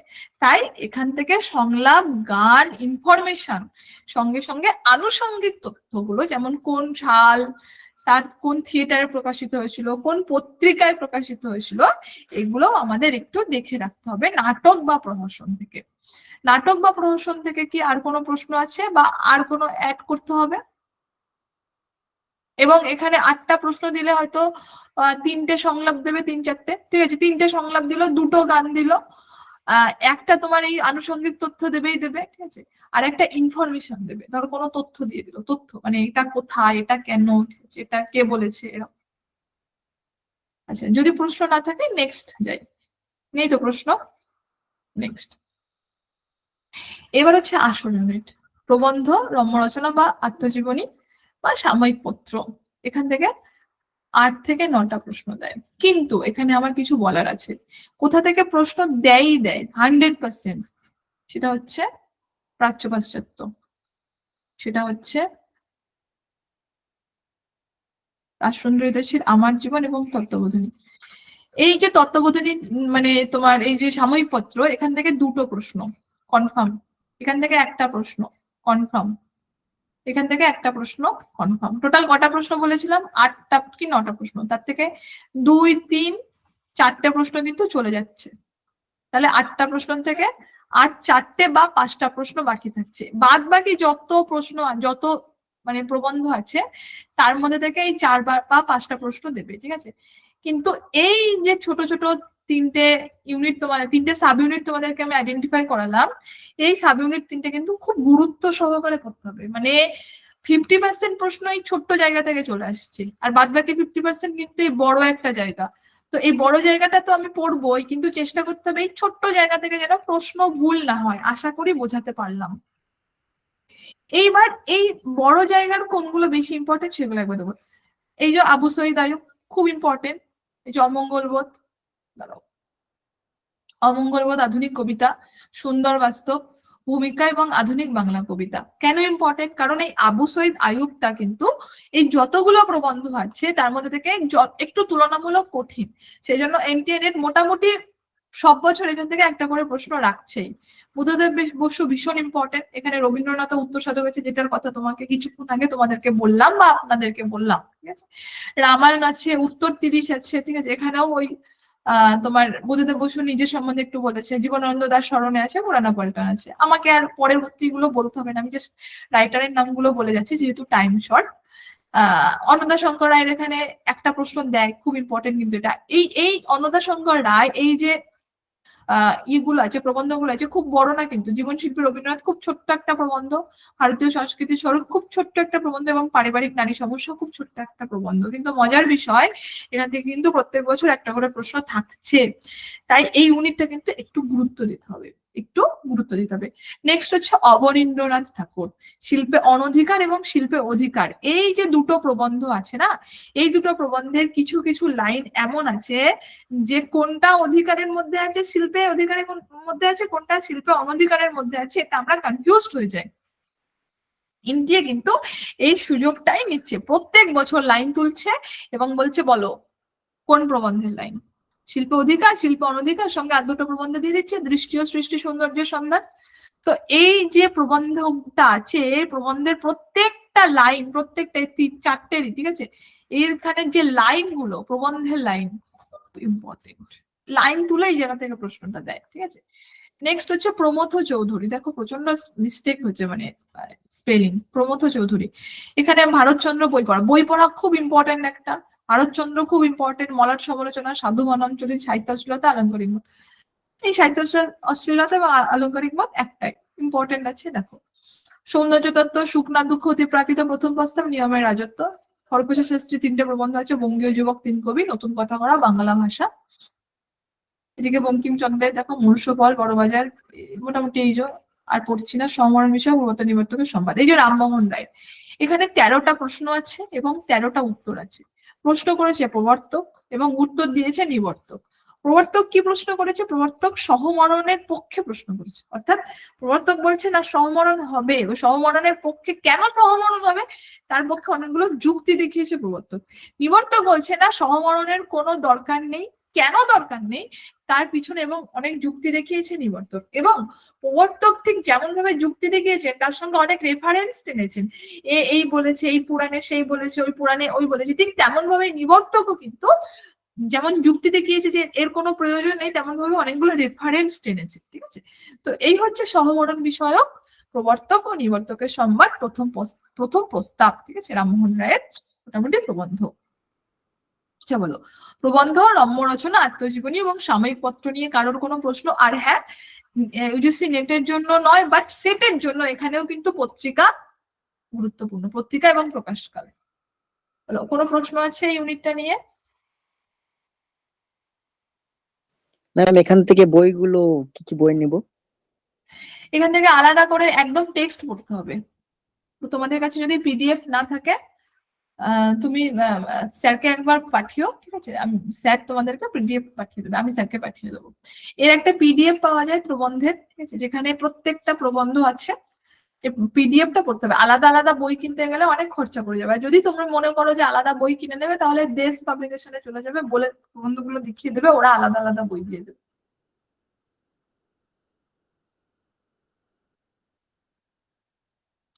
কোনো রেফারেন্স বই এখান থেকে পড়তে হবে না, এগুলো তো প্রবন্ধ, টেক্সট পড়তে হবে, টেক্সট, একদম টেক্সট। আর কোনো জিজ্ঞাসা নেই? তাহলে নেক্সট ইউনিটে যাই আমি। নেক্সট হচ্ছে রবীন্দ্র সাহিত্য, খুব মজার এবং দুঃখের একটা ইউনিট। কেন মজার বললাম এবং কেন দুঃখের বললাম? দেখো, হ্যাঁ, মজার বললাম এই কারণে, কারণ রবীন্দ্র সাহিত্য ঠিক এমন একটা ইউনিট, বা রবীন্দ্র সাহিত্য রবীন্দ্রনাথ এমন ভাবে লিখেছে তার নিজের আর কি লেখনীতে। বলো, টোটাল কটা ইউনিট আছে? 10টা বললাম যে প্রথমেই একদম। তো রবীন্দ্র সাহিত্যের যে ইউনিটটা, প্রত্যেকটা তোমার এখানে যে কটা সিলেক্টেড টেক্সট আমাদের আছে, প্রত্যেকটা টেক্সট খুব সুন্দর এবং আমাদের ভীষণ ভাবে ভালো লাগবে পড়তে, ঠিক আছে। সেই জন্য আমি বললাম খুব মজার একটা ইউনিট, কারণ খুব পছন্দের ইউনিট কিন্তু এটা। আবার খুব দুঃখের ইউনিট কেন বললাম? এক এবং একমাত্র ইউনিট এটা যেখান থেকে সব থেকে কঠিন প্রশ্ন এই জায়গা থেকে আসে। এনটিএ নেটে যত 10টা ইউনিট আছে তার মধ্যে সব থেকে কঠিন প্রশ্ন রবীন্দ্র সাহিত্য থেকে আসে, সব থেকে কঠিন প্রশ্ন। কেন আসে? প্রশ্নটাকে যতভাবে ঘোরানো যায় ঠিক ততভাবে ঘোরায় এখানে। তাই রবীন্দ্র সাহিত্যের ইউনিট খুব সোজা, খুব সুন্দর বলে, খুব ছোট বলে হালকা ভাবে নিলে হবে না। আর একটা জিনিস যেটা, এখান থেকে কিন্তু 12টা মতন প্রশ্ন আসে, 10টা নয়, 10টাকে কিন্তু ক্রস করে যায়, ক্রস করে গিয়ে 12টা প্রশ্ন আসছে, ঠিক আছে?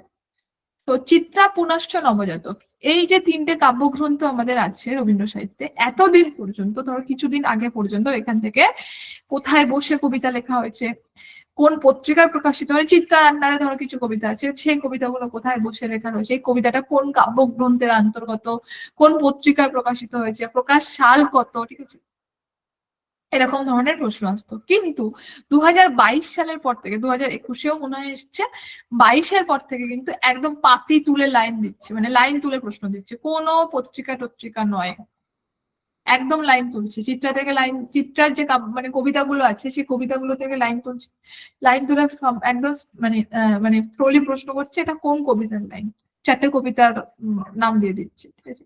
পুনশ্চ থেকেও সেম, নবজাতক থেকেও, এখান থেকে 2টো প্রশ্ন আসছে।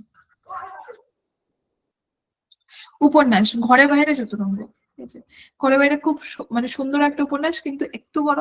চতুরঙ্গ খুব সুন্দর একটা উপন্যাস, একটু ছোট, ভীষণ সুন্দর দুটো উপন্যাস। সে কিন্তু যে বললাম প্রশ্ন কিন্তু সহজ এখান থেকে দেয় না, তাই যখন এই টেক্সট গুলো পড়বে একটু চোখ কানটা খোলা রেখে পড়তে হবে। নেক্সট হচ্ছে ছোট গল্প।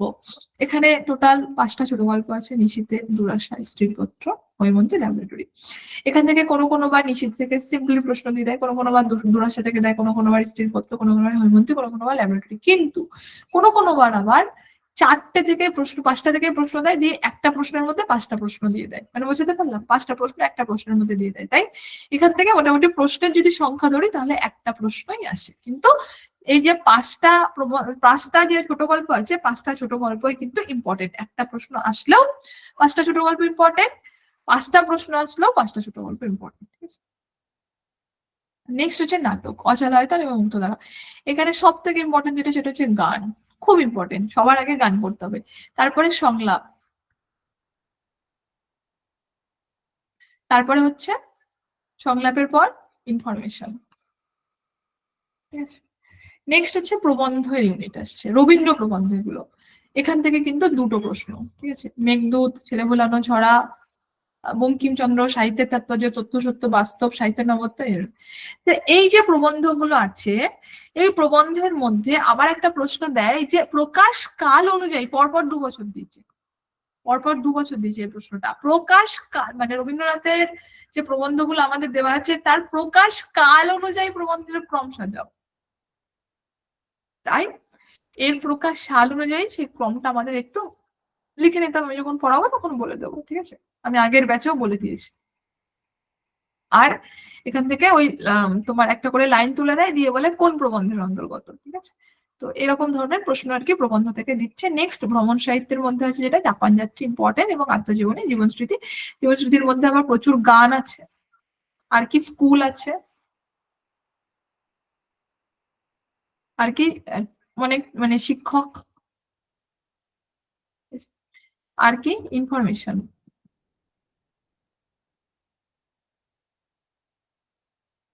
তো গান ইম্পর্টেন্ট, এর আন্ডারে যে গানগুলো আছে, এর আন্ডারে অনেকগুলো স্কুল আছে, কোন স্কুলে, ওই স্কুলের যে ক্রমটা পরপর লেখো, ইম্পর্টেন্ট। কোন শিক্ষক কখন পড়াতে আসতো, কে কি পড়তো, কে কি বই লিখেছে, ইম্পর্টেন্ট। সঙ্গে যে বেসিক ইনফরমেশন গুলো আছে সেই ইনফরমেশন গুলো ইম্পর্টেন্ট, কে কোন পত্রিকা প্রকাশ করেছে, কে কখন আসতো ওদের বাড়িতে, ঠিক আছে? এই ইনফরমেশন গুলোর মধ্যে পড়ছে। রবীন্দ্রনাথ কোথায় গেছে, কোথায় গিয়ে কি খেয়েছে, ঠিক আছে? যেগুলো ইম্পর্টেন্ট। মোটামুটি জীবন স্মৃতি এই হচ্ছে গেল। রবীন্দ্র সাহিত্য নিয়ে কোনো কোয়ারিজ আছে কি? কোয়ারিজ যদি না থাকে তাহলে নেক্সট আমি ছন্দ অলংকার, এবং আর 2টো ইউনিট বাকি আছে, ছন্দ অলংকার আর হচ্ছে আর ইউনিট 10টা। তাহলে আমি নেক্সট ইউনিটে যাই।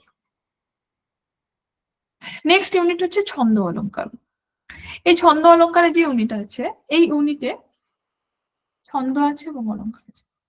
ছন্দের মধ্যে যে সাব ইউনিটটা আছে সেটা হচ্ছে বাংলা ছন্দের উদ্ভব এবং ক্রম বিকাশ। পড়তে হবে, বাংলা ছন্দের রীতি ও রূপ বৈচিত্র্য পড়তে হবে, বাংলা ছন্দের পরিভাষা, পরিভাষা বলতে কোন কোনগুলো, যেমন দল, কলা, মাত্রা, পর্ব, পর্বাঙ্ক, অতিপর্ব, জ্যোতি, পংক্তি, স্তবক, এবং বিভিন্ন ছন্দ রীতির যে নামগুলো, অর্থাৎ কোন ছন্দের কে কি নাম দিয়েছে, ঠিক আছে, সেগুলো কিন্তু পড়তে হবে। আর বাংলা ছন্দচর্চার ইতিহাস, ছন্দচর্চার ইতিহাসের মধ্যে কে কে পড়তে হবে, রবীন্দ্রনাথের ছন্দচর্চার ইতিহাস পড়তে হবে, সত্যেন্দ্রনাথ দত্তের ছন্দচর্চার ইতিহাস পড়তে হবে, মোহিতলাল, প্রবোধচন্দ্র, অমূল্যধন, তারাপদ। এখানে কি বই পড়বো? প্রবোধচন্দ্র সেনের নতুন ছন্দ পরিক্রমা পড়তে হবে, প্রত্যেক বছর এখান থেকে প্রশ্ন আসে, ওই বইটা থেকেই। আর কি, রবীন্দ্রনাথের ছন্দ প্রশ্ন আসে। এর বাইরে আমি আমি যেটা সাজেস্ট করব, যে খুব সহজ সরল ভাষায় ছন্দ বুঝতে গেলে ডক্টর অমল পাল, বিশ্বভারতীর অধ্যাপক অমল পালের একটা বই আছে, আমি পড়েছি, ওটা আমার সহজ লেগেছে, তো তাই আমি তোমাদেরকে বললাম, কেউ আমাকে অ্যাডভার্টাইজমেন্ট করতে বলেনি। তো ওই বইটা পড়তে পারো ছন্দটাকে বুঝতে গেলে, কিন্তু ওখান থেকে কিন্তু প্রশ্ন আসে না, বলে দিচ্ছি এটাও। প্রশ্ন কিন্তু আসবে প্রবোধচন্দ্র সেন, রবীন্দ্রনাথের ছন্দ, ঠিক আছে, অমরনাথ মুখোপাধ্যায়ের বাংলা কবিতার ছন্দ, ঠিক আছে, এরকম বইগুলো থেকে কিন্তু প্রশ্ন আসবে। নেক্সট হচ্ছে অলংকার। অলংকার থেকে ঠিক তেমন ভাবে কিছু শব্দালংকার আছে, কিছু অর্থালংকার আছে। এখান থেকে যে বইটা থেকে প্রশ্ন আছে সেটা হচ্ছে শ্যামাপদ চক্রবর্তীর অলংকার চন্দ্রিকা। এর বাইরে আর যাওয়ারই দরকার নেই, বইটা তুলবে, তুলে অনুপ্রাস, যমক, শ্লেষ, বক্রোক্তি, এই পরপর যা আছে, ঠিক আছে, প্রত্যেকটা জিনিস দেখবে।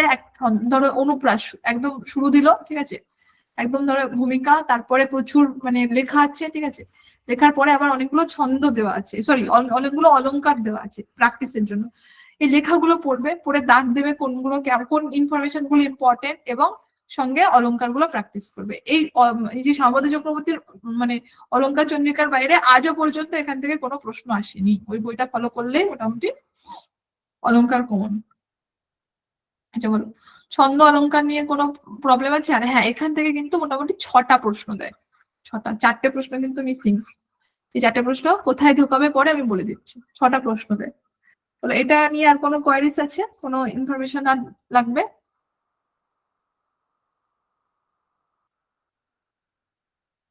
না ম্যাম, ঠিক আছে।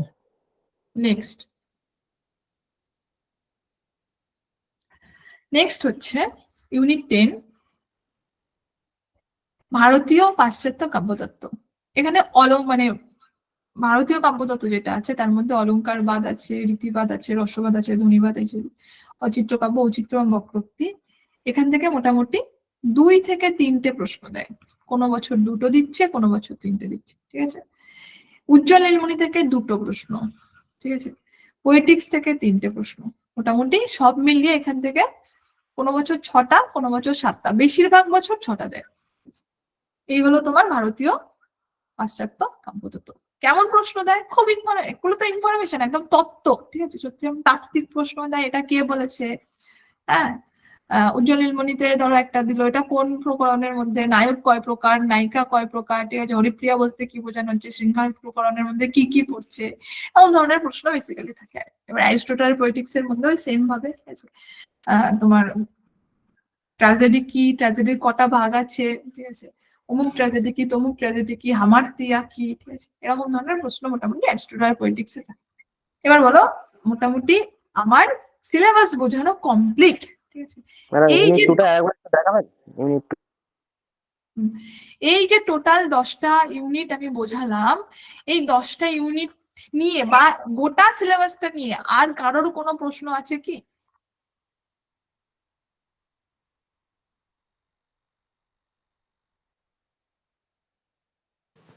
ম্যাম, হুম, এই যে অলংকারবাদ বললেন, রীতিবাদ, রসবাদ, এর জন্য কোন বই ফলো করতে হবে? দুর্গাশঙ্কর মুখোপাধ্যায়ের বইটা ফলো করতে পারো। আচ্ছা আচ্ছা। আর শাক্ত পদাবলীর পদগুলো কোথায় পাওয়া যাবে ম্যাম? ওটাও ক্যালকাটা ইউনিভার্সিটির বইটা থেকে আমি পড়েছি। আচ্ছা, thank you ma'am.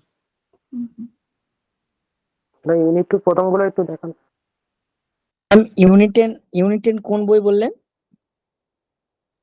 Unit 10 Durgashankar মুখোপাধ্যায়ের একটা বই আছে, ভারতীয় কাব্যতত্ত্বের উপর, ওই বইটা ফলো করতে পারো। আর একটা বই যেটা সহজ সরল ভাবে দেওয়া হয় সেটা হচ্ছে অতুল চন্দ্র গুপ্তের কাব্য জিজ্ঞাসা।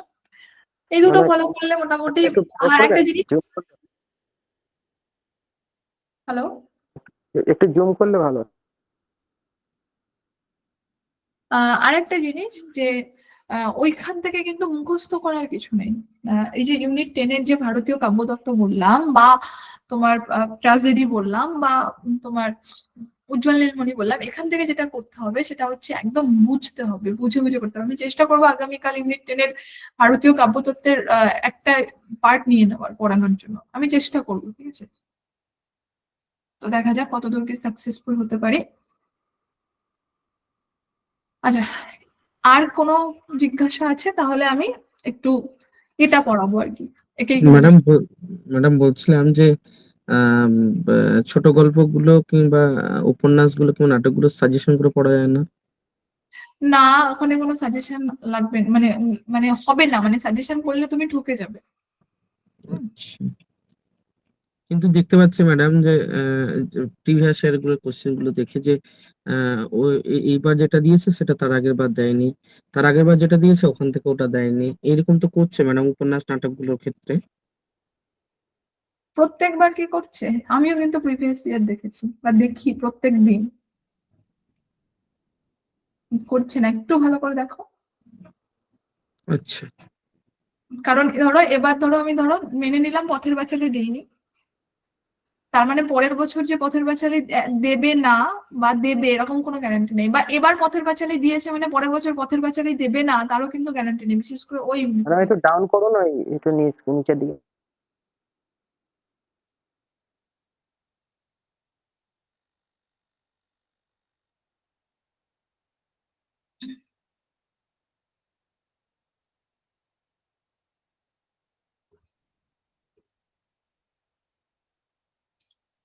ঠিক আছে।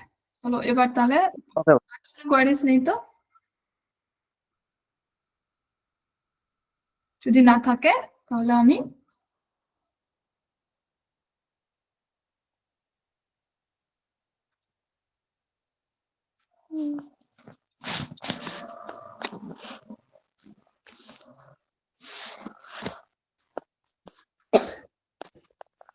মিউট করো। দেখো, এটাই বলে সভ্যতা। আমাদের নাটকের ইউনিট যেটা তোমাদেরকে দেখালাম, সেই নাটকের ইউনিটের একদম প্রথম নাটকটা। তো একদম ছোট্ট একটা নাটক, ধরো আমি যদি টেক্সটটা পড়ি তাহলে 12 থেকে 15 পেজের মধ্যে টেক্সট চলে আসবে। তো এখানকার একদম বেসিক ইনফরমেশন গুলো আমি দেবো। Basic information in the sense এখানে আর কোনো ইনফরমেশন নেইও, এই আমি যেগুলো বলছি এগুলো বলার পর তোমাদের যেটা কাজ হবে সেটা কালকে বা আমি পড়ানোর পরে একবার 1 ঘন্টা লাগবে পড়তে, ম্যাক্সিমাম বলছি 1 ঘন্টা লাগবে, টুকুস করে একবার পড়ে নেওয়া। দেখো, মধুসূদন মানে একে কি বলে সভ্যতা কার লেখা? না, মাইকেল মধুসূদন দত্তের লেখা, ঠিক আছে? তো মধুসূদন দত্তের একে কি বলে সভ্যতা প্রহসনটি 1860 সালে প্রকাশিত হয়েছে, ঠিক আছে? এবং মুদ্রণকালে বা প্রকাশকালে এই প্রহসনের পৃষ্ঠা সংখ্যা ছিল টোটাল কটা? 38টি। একে কি বলে সভ্যতা, এই যে প্রহসন বা এই যে মানে লেখাটা, এইটা প্রথম অভিনীত হয় কোথায়? প্রশ্ন ইম্পর্টেন্ট, কারণ বললাম যে এই যে নাটক ইউনিট থেকে কিন্তু এই ইনফরমেশন গুলো ইম্পর্টেন্ট, আমি কিন্তু শুরুতেই বলে দিয়েছিলাম। এটা কিন্তু অভিনীত হচ্ছে 1865 সালের 18ই জুলাই শোভাবাজার থিয়েট্রিক্যাল সোসাইটি কর্তৃক একটা জায়গায়, ঠিক আছে? তার মানে কোথায় অভিনীত হচ্ছে? শোভাবাজার থিয়েট্রিক্যাল সোসাইটিতে। কত সালে? 1865 সালে। প্রহসনটি কত খ্রিস্টাব্দে প্রকাশিত হয়েছে? 1860 খ্রিস্টাব্দে প্রকাশিত হয়েছে। নাটক শুরুতেই এই 3-4টে জিনিস মাথায় রেখে দেবে, প্রত্যেকটা নাটক, শুধু একে বলে সভ্যতা বলে না, প্রত্যেকটা নাটক। এই প্রহসনের কিন্তু টোটাল 2টো অঙ্ক আছে, 4টে গর্ভাঙ্ক আছে। 4টে গর্ভাঙ্ক কেন? এক একটা অঙ্কের আন্ডারে 2টো করে গর্ভাঙ্ক হচ্ছে, ঠিক আছে? ধরো সাপোজ আমি এখানে দিয়েই দিয়েছি, দেখো, প্রহসনের প্রথম অঙ্কের আন্ডারে যে প্রথম গর্ভাঙ্কটা আছে সেটার দৃশ্য হচ্ছে নবকুমার বাবুর গৃহ, ঠিক আছে? নেক্সট, প্রথম অঙ্কের আন্ডারে দ্বিতীয় যে গর্ভাঙ্ক আছে সেটার দৃশ্য হচ্ছে শিকদারপাড়া স্ট্রিট।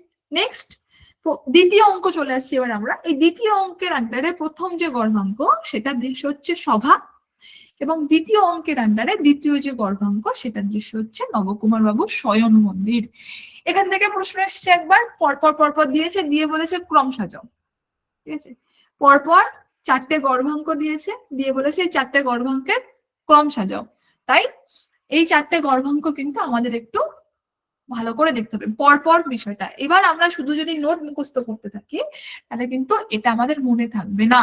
দেখো একটা ফুল যেমন একটা মানে ধরো 10টা ফুল আমি যদি এলোমেলো করে সাজিয়ে ফেলি, মানে ধরো সামনে এরকম ছড়িয়ে দিই, তাহলে কোনটা কেমন পর পর কিন্তু মনে থাকবে না, কোনটা ছোট কোনটা বড় কোনটা ছোট ভুলে যাবে। কিন্তু আমি যদি একটা সুতো দিয়ে সেই ফুলটা ছোট থেকে বড় এরকম ভাবে সাজাই তাহলে কিন্তু সেটা আমাদের মনে থাকবে, আচ্ছা এটার পরে এটা, এটার পরে এটা, এটার পরে এটা। তো আমাদের টেক্সট পড়ে ঠিক তেমন মালা গাঁথার মতন আমাদের ব্রেনে কিন্তু প্রত্যেকটা ইনফরমেশন গেঁথে রাখতে হবে, যেটা নোট পড়ে সম্ভব না। আমি এই নোট তোমাদের দিয়ে দেবো এবং এখানে এর বাইরে প্রশ্ন আসবে না, কিন্তু তবুও এই ইনফরমেশন পরীক্ষার হলে গিয়ে মনে রাখতে পারবে না যদি না টেক্সট পড়ো তোমরা। তাই সবার আগে যেটা পড়তে হবে টেক্সট, আগে টেক্সট তারপরে নোট, আগে টেক্সট তারপরে নোট। নোটটা পড়ো সঙ্গে টেক্সট পড়ো, দেখবে নোটটা আরো এফেক্টিভলি মনে থাকছে। ঠিক আছে, দেখো তো এই প্রহসনের টোটাল পুরুষ চরিত্র যেগুলো আছে না, এখানে আমাদের চরিত্রগুলো একবার দেখে নিতে হবে। এখানে কর্তা মশাই আছে, ঠিক আছে, এই কর্তা মশাইকে এই যে নববাবু, এই নববাবুর বাবা। ঠিক আছে, নেক্সট কালীবাবু বলে একজন আছে, এই কালীবাবুকে এই নববাবুর হলো বন্ধু একজন আর কি। নেক্সট বাবাজি আছে, বাবাজি এদের বাড়ির আর কি কাজ বাজ করে আর কি। নেক্সট বৈদ্যনাথ আছে, বাবু দলের একটা মানে বাবু দলের একটা জায়গা আছে, সেখানে বিভিন্ন মানে আর কি লোকজন আছে আর কি, চৈতন হ্যান পরে বলছি আর কি। নেক্সট সার্জন আছে, চৌকিদার আছে, যন্ত্রীগণ আছে, খানসামা আছে, বেহারা আছে, দারোয়ান, মালি, বড়ফওয়ালা, বিভিন্ন মুটির দয়, মাতাল, এইসব নানাজন আছে। এই প্রহসনের স্ত্রী চরিত্রে কারা কারা আছে? স্ত্রী চরিত্রে প্রসন্নময়ী আছে, হরকামিনী আছে, নৃত্যকালী আছে, কমলা আছে, পয়ধরী আছে, নিতম্বিনী আছে এবং বিভিন্ন বারবিলাসিনীর দয় আছে, অর্থাৎ দুটো বারবিলাসিনীর দয় আছে, প্রথম বারবিলাসিনী এবং দ্বিতীয় বারবিলাসিনী। তো নবকুমারের পিতা বললাম কর্তামশাই, নবকুমারের স্ত্রীকে এই যে হরকামিনী হচ্ছে নবকুমারের স্ত্রী এবং প্রসন্নময়ী বলে একজন আছে, সে হচ্ছে নবকুমারের বোন। তো এই হরকামিনীর সংলাপ এবং প্রসন্নময়ীর সংলাপ যেগুলো, সেগুলো কিন্তু আমাদের গুলিয়ে যেতে পারে। তাই এই যে প্রসন্নময়ী কে কি বলছে এবং হরকামিনী কি বলছে সেগুলো আমাদের একটু মনে রাখতে হবে, মনে রাখতে হবে। নেক্সট হচ্ছে দেখো একদম সংলাপ, এবার আমি একদম টেক্সটে ঢুকছি। এতক্ষণ আমি আনুষঙ্গিক বিভিন্ন তথ্য বললাম, টেক্সট আসছে। দেখো কালীনাথের, এটা কিন্তু প্রশ্ন এসেছিল 2023 জুনে। কালীর হলো পুরো নাম কি? পুরো নাম কি? অর্ধেক ছেলেমেলে ভুল করেছিল। কালীনাথের পুরো নাম হচ্ছে কালীনাথ দাস ঘোষ। এই কালীনাথ দাস ঘোষের সংলাপ দিয়ে কিন্তু প্রহসনের সূচনা হয়েছে, একদম শুরু হচ্ছে। এবং এদের একটা চাকর আছে যার নাম বোদে। ঠিক আছে, ভালোভাবে বলতে মানে ভালো নাম তার বৈদ্যনাথ, ইনি কি নবকুমারের গৃহের চাকর। ঠিক আছে, নবকুমারের বাড়ি বা তার গৃহ হচ্ছে কলকাতায়। গড়ানহাটা প্রসঙ্গে কালীনাথ, এই যে কালীনাথ দাস ঘোষ, ঠিক আছে, কালীনাথ জানায় যে গড়ানহাটার প্যারি আর তার ছুকরি বিন্দি ছাড়া আর কাউকে সে চেনে না। এখানে গড়ানহাটার প্রসঙ্গ কিভাবে আসলো? কারণ নবকুমার গড়ানহাটার কথা বলেছে যে গড়ানহাটায় তোমার একটা কোনকে আছে না, ঠিক আছে, রিলেটিভ, তার প্রসঙ্গে মানে তার উত্তরে তোমার কালী বলছে যে না, ওরা তো ভীষণ মানে রাফলি লাইফস্টাইল লিড করে। দেখো ঠিক 19 শতকের তোমার শেষের দিকে, এটা প্রহসনটা লেখা হচ্ছে 1860, 19 শতকের একদম শেষের দিকে। ওই সময় কিন্তু বাবু কালচারটা ভীষণ ভাবে আছে, বাবু কালচার। ঠিক আছে, তো এই বাবু কালচারটা যখন আছে ভীষণ ভাবে, এরা কি করতো, এরা ইংরেজদের নকল করার চেষ্টা করতে করতে ইংরেজদের যে বিভিন্ন খারাপ যে বিষয়গুলো, যে বিভিন্ন খারাপ ধরো মহিলা সঙ্গ, ঠিক আছে, মদ্যপান, ঠিক আছে, প্রচন্ড রাফ লাইফস্টাইল করা, হ্যাঁ, এই মানে মানে বড়দের অসম্মান করা, এই বিষয়গুলো কিন্তু ওরা পুরোটা অ্যাডপ্ট করে নিয়েছে। আর আমাদের মানুষ এবং অবশ্যই বাঙালিদের একটা সব থেকে বড় গুণ হচ্ছে ভালো জিনিস অ্যাডপ্ট করতে পারি না পারি ছাই, খারাপ জিনিস আগে অ্যাডপ্ট করি। তো এই সময়টাতে কিন্তু এরা ওই বাইজি নৃত্য, ঠিক আছে, মদ খাওয়া বা মদ্যপান করা, এই মানে বিষয়গুলোতে প্রচন্ড উন্মত্ততা, মানে কলকাতার যে কালচার দেখবে প্রচন্ড উন্মত্ততার সঙ্গে পালন করছে। অর্থাৎ এরা মনে করছে যে এই কালচার যারা পালন করছে না তারা আনকালচার। ঠিক আছে, অর্থাৎ এরা সমাজে থাকতেই পারে না, সমাজ বিচ্যুত। তো এই ঠিক এই প্রেক্ষাপটে দাঁড়িয়ে কিন্তু এই নাটকটা লেখা। এখানে তোমার নব বলছে কালীকে যে গড়ানাটায় তোমার কোন কে আছে না, যে পরম বৈষ্ণব ছিল, হ্যাঁ, তার উত্তরে কালী বলছে আমি গড়ানার আর কাউকে চিনি না, গড়ানাটার প্যারি অর্থাৎ একজন বাইজি এবং তার ছুকরি বিন্দি ছাড়া, মানে তার ঝুবড়ি বিন্দি বলে একজন কেউ ছিল, তো তাকে ছাড়া আমি আর কাউকে চিনি না। তো সেখানে কালীনাথ ও মদন একদিন কি না গড়ানহাটার এক প্যারির বাড়িতে গিয়েছিল। এখানে মদন বলতে কোনো চরিত্রের উল্লেখ কিন্তু মধুসূদন করেনি, ঠিক আছে, মানে জাস্ট একবার বলেছে যে মদন, কিন্তু এখানে আমার মনে হয়েছে বা বিভিন্ন সমালোচকরা বলেছে মদন বলতে কোনো চরিত্র না, সে ওখানে গেছিল ওই যে মদন অর্থাৎ কামের যে দেবতা সেই প্রসঙ্গে কিন্তু বলা হয়েছে, ঠিক আছে। তো বাঁশবেড়ের কৃষ্ণপ্রসাদ ঘোষ একজন, বাঁশবেড়ের কৃষ্ণপ্রসাদ ঘোষ যার নাম এই যে লিখে দিয়েছি, এই কৃষ্ণপ্রসাদ ঘোষ, আমার এখানে একটু স্পেলিং মিস্টেক হয়েছে, চেঞ্জ করে দেবো, কালীনাথের এক খুড়ো ছিল, ঠিক আছে, যার নাম কৃষ্ণপ্রসাদ ঘোষ। এই কৃষ্ণপ্রসাদ ঘোষ ছিলেন পরম বৈষ্ণব এবং এই কৃষ্ণপ্রসাদ ঘোষ মারা যান বৃন্দাবনে মারা যান। এখন প্রশ্ন এসেছে এবং ভবিষ্যতেও আসতে পারে এই কৃষ্ণপ্রসাদ ঘোষের বাড়ি কোথায়। সেখানে হয়তো দিয়ে দিল গড়ানহাটা, আরো কিছু কিছু জায়গার নাম পাবো, সেই সব জায়গার নামগুলো হয়তো দিয়ে দিল কলকাতা দিয়ে, কিন্তু কৃষ্ণপ্রসাদ ঘোষের বাড়ি কিন্তু বাঁশবেড়ে, ঠিক আছে। বা বলে দিল যে কৃষ্ণপ্রসাদের টাইটেল কি, যেমন কালীনাথের টাইটেল দিয়েছিল আগের বার, ঠিক আছে, তখন কিন্তু মনে রাখতে হবে কৃষ্ণপ্রসাদের টাইটেল কিন্তু ঘোষ, ঠিক আছে। কালীনাথ ও নবকুমার কিন্তু কলেজের এক ক্লাসে পড়েছিল, মানে কলেজের একই ক্লাসে পড়েছিলেন এরা। কর্তামশাই অর্থাৎ কালীনাথ, সরি নবকুমারের বাবা জানান যে কৃষ্ণপ্রসাদের কথা যখন কালীনাথ বলছে যে আমি অমুকের ভাইপো বলছি, তখন কর্তামশাই জানান যে কৃষ্ণপ্রসাদ ঘোষ তার পরম মিত্র ছিলেন অর্থাৎ বন্ধু ছিলেন, হ্যাঁ। এবং কালীনাথকে বলেন যে বাবা আমি তোমার সম্পর্কে যেটা হই তা জানো, অর্থাৎ যেহেতু আমি সম্পর্ক মানে বোঝাতে চাইছি না, তোমরা জানো, তবুও যে ফর্মালিটির জন্য বুঝিয়ে দিতে হচ্ছে, যেহেতু বলছে যে কালীনাথের যে জেঠু অর্থাৎ তোমার কৃষ্ণপ্রসাদ ঘোষ তার বন্ধু হচ্ছে কর্তামশাই, এবার ওর যেহেতু জেঠু হচ্ছে তোমার কৃষ্ণপ্রসাদ ঘোষ, সেহেতু এর বন্ধু হলো জ্যাঠামশ তোমার কর্তাবাবু কালীনাথের জেঠু, তাই বলছে যে আমি তোমার সম্পর্কে যেটা হই তা জানো, এটা কে বলছে না কর্তামশাই বলছে। কালীবাবু বা কালীনাথ এবং নবকুমার বাবুর জ্ঞান তরঙ্গিনী সভার সদস্য ছিলেন, ঠিক আছে। তাহলে কালী এবং নব এরা দুজনই জ্ঞান তরঙ্গিনী সভার সদস্য। এখন এই জ্ঞান তরঙ্গিনী সভা কবে বসে? এই সভা বসে হচ্ছে শনিবারে। প্রশ্ন এসেছিল, আবারও আসবে, কারণ এখান থেকে প্রশ্ন দেওয়ার মতন আর বেশি কিছু নেই কয়েকটা ইনফরমেশন ছাড়া। তাহলে জ্ঞান তরঙ্গিনী সভা বসছে কি বারে? শনিবারে। এসব কোথায় গেল?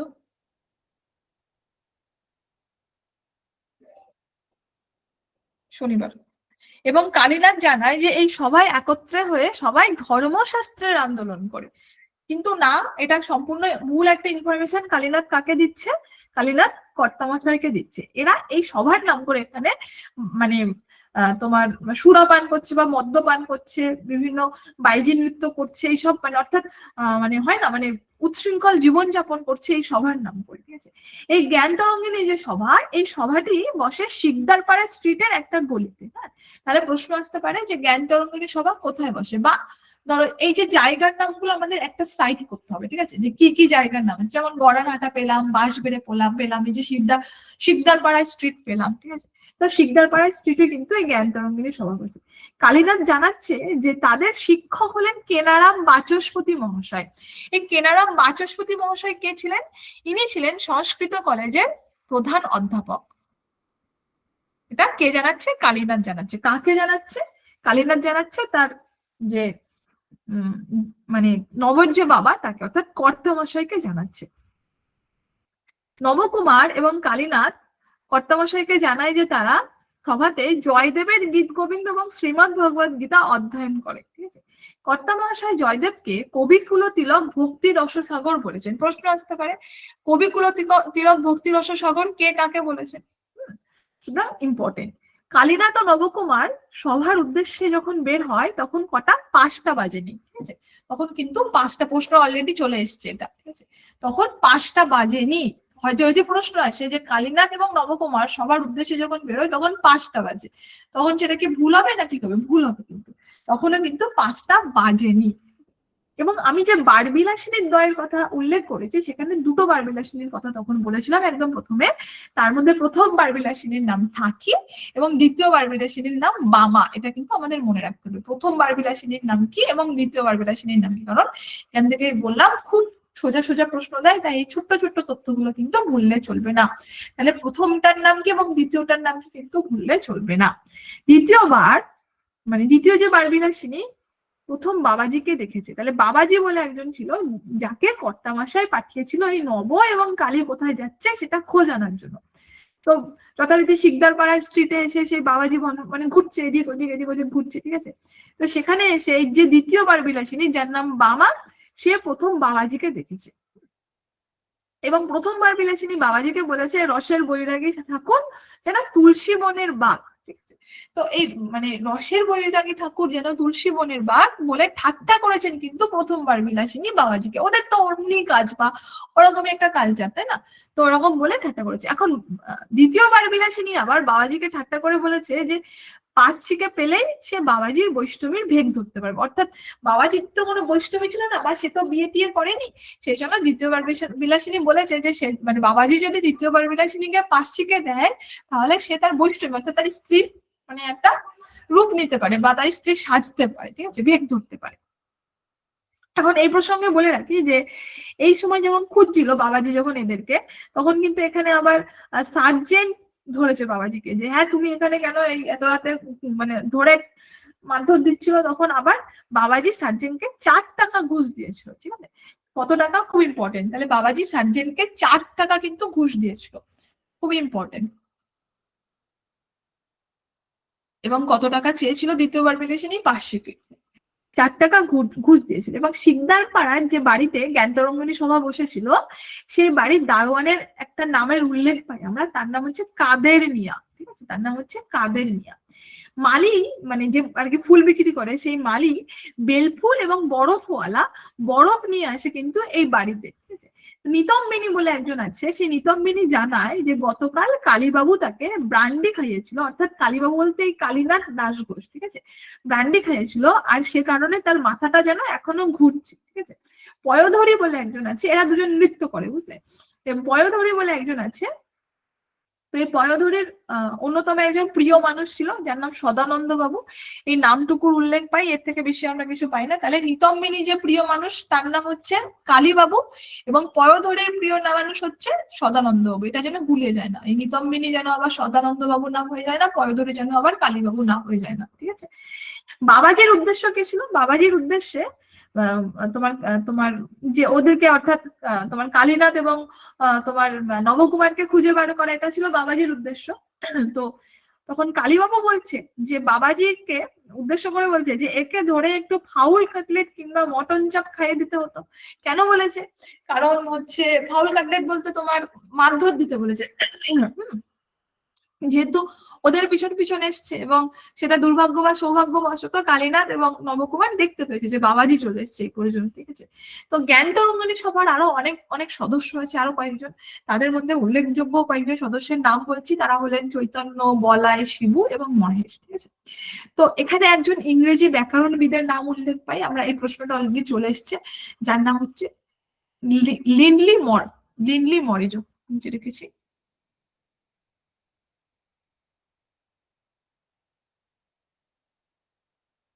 এটা মর।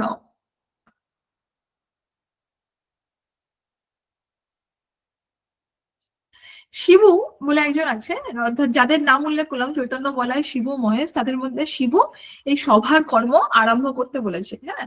মহেশ আবার বলছে যে না না ওই ইয়েকে চৈতন্য বাবুকেই চেয়ারম্যান প্রপোজ করে দিন। কেন বলছে? কারণ এই নব এবং কালী এদের আসতে দেরি হচ্ছে, সেই জন্য এদের এরা আবার ওয়েট করতে পারছে না, হ্যাঁ। তো সেই জন্য এরা বলছে, কেউ বলছে সভার কর্ম আরম্ভ করো, কেউ বলছে তোমার হলো চৈতন্য বাবুকেই মোটামুটি চেয়ারম্যান প্রপোজ করে দাও বা চেয়ারম্যান বানিয়ে দাও, সেই পুরো সভাটা পরিচালনা করবে, হ্যাঁ। কেউ বলছে যে ওদের ব্যাকরণ দেখেছো, ভালো করে চিঠিও লিখতে পারে না। কেউ বলছে না না তুমি কি বলছো, না না চিঠি লিখতে পারে। তো এরকম করে এদের সভার মধ্যে মোটামুটি বাক বিতণ্ড চলছে। তো এমতো অবস্থায় মোটামুটি কালীবাবু আর তোমার নবকুমার বাবু চলে আসে সভাতে, এবং চলে আসলে সবাই আবার মোটামুটি তাদেরকে ওয়েলকাম জানায় এবং অবশেষে এসে নববাবু তোমার সভার পরিচালনার জন্য একটা বক্তৃতা দেয়, ঠিক আছে। তারপরে নিতম্বিনী আসে, পয়োধরী আসে, নিতম্বিনী পয়োধরীর সঙ্গে নববাবু এবং কালীবাবু কথা বলে, এর মধ্যে দিয়ে মোটামুটি নাটকটা শেষ হয়েছে। এই নাটকে দুটো গানের উল্লেখ আছে, ঠিক আছে। পরে ধরি একটা গান গায় যে এখন কি আর নাগর তোমার আমার প্রতি তেমন আছে। তো এই একটা গান পরে ধরি গাইছে। শিবুর একটা গানের উল্লেখ আছে যেটা হচ্ছে গড ইয়ার না হো সাকি। তো এই হচ্ছে গিয়ে মোটামুটি তোমাদের একে কি বলে সভ্যতা নাটক। এর মধ্যে যা যা বলেছি সব দেওয়া আছে, সব দেওয়া আছে। আমি এই জাস্ট পাঠিয়ে দেবো স্যারকে, স্যার তোমাদেরকে দিয়ে দেবে। এবার বলো একে কি বলে সভ্যতা নাটক, খুব ছোট্ট, ঠিক আছে। আমি আশা করছি আজকের ক্লাসের পর একটু জল টল খেয়ে তোমরা, আমি তুমি করে বলছি, আমার থেকে হয়তো অনেকে বয়সে বড় আছো, অনেকে ছোট আছো, কিছু মনে করো না। এই নাটকটা একবার পড়ে নিও বা পড়ে নেবেন, ঠিক আছে। তাহলে মানে একদম শুরুতে মানে একদম টাটকা টাটকা খুব ভালো হবে আর কি, মানে খুব একটা অসুবিধা হবে না। এখন আমি তোমাদের কাছ থেকে কিছু কোয়েশ্চেন্স নেবো এই নাটকটা সম্বন্ধে। যদি কোয়েশ্চেন্স না থাকে তাহলে আমি প্রিভিয়াস ইয়ারের কিছু কোয়েশ্চেন্স দেখাবো, অর্থাৎ পূর্ববর্তী বছরে যে প্রশ্নগুলো এসেছিল। ম্যাডাম একটা কোশ্চেন ছিল। হুম, বলুন। ওই আপনি যে ওখানে পিডিএফটা দেখালেন, ওখানে 28 নাম্বার কোশ্চেনটা মনে হয় ইনফরমেশনটা ভুল আছে।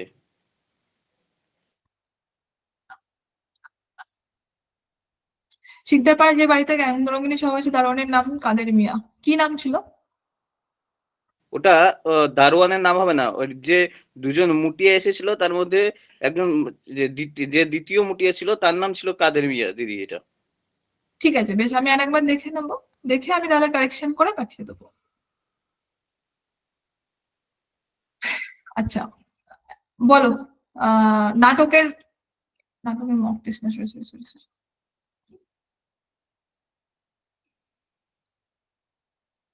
প্রিভিয়াস ইয়ার বাংলা, এক সেকেন্ড।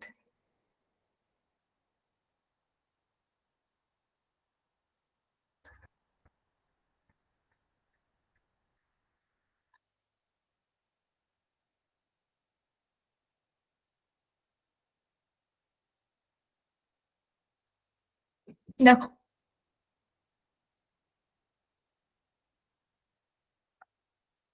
তো কেমন প্রশ্ন এসেছিল। শুনো গো ভারতভূমি গানটি টিনের তলোয়ার নাটকের একেবারে অন্তিমে যে চরিত্রের কণ্ঠে শোনা যায়, ঠিক আছে? এটা হচ্ছে টিনের তলোয়ার নাটক থেকে এসেছিল। এরকম ধরনের কিন্তু এটা কিন্তু ইন্টারনেটের প্রশ্ন, দেখেই বুঝতে পারছো একদম প্রশ্ন থেকে স্ক্রিনশট নেওয়া। দেখো বাকি ইতিহাস নাটক থেকে কি প্রশ্ন এসেছিল, একটা দুটো তিনটে চারটে পাঁচটা ইনফরমেশন দিয়েছে, দিয়ে বলেছে শুদ্ধ অশুদ্ধ করো। আচ্ছা দেখো একে কি বলে সভ্যতা থেকে কি প্রশ্ন এসেছিল, চল ভাই এক ছিলিম গাজার চেষ্টা করি। কোথায় বলেছে এটা? এটা কিন্তু ওই ওই সভার মধ্যে কিন্তু বলেছিল, এই ব্রান্ডিতে আমাদের শানে না। এটা আমার নোটের মধ্যে দেওয়া আছে। বলতো এই গাজার কথা কে বলেছে? বেহালাবাদক। একদম বেহালাবাদক। আচ্ছা বলো, ক্যাকড়া খাবি তুই, খবরদার ও যেন ক্যাকড়া ফ্যাকড়া না খায়। নবান্ন নাটকে এই সংলাপটির বক্তাকে? কুঞ্জ।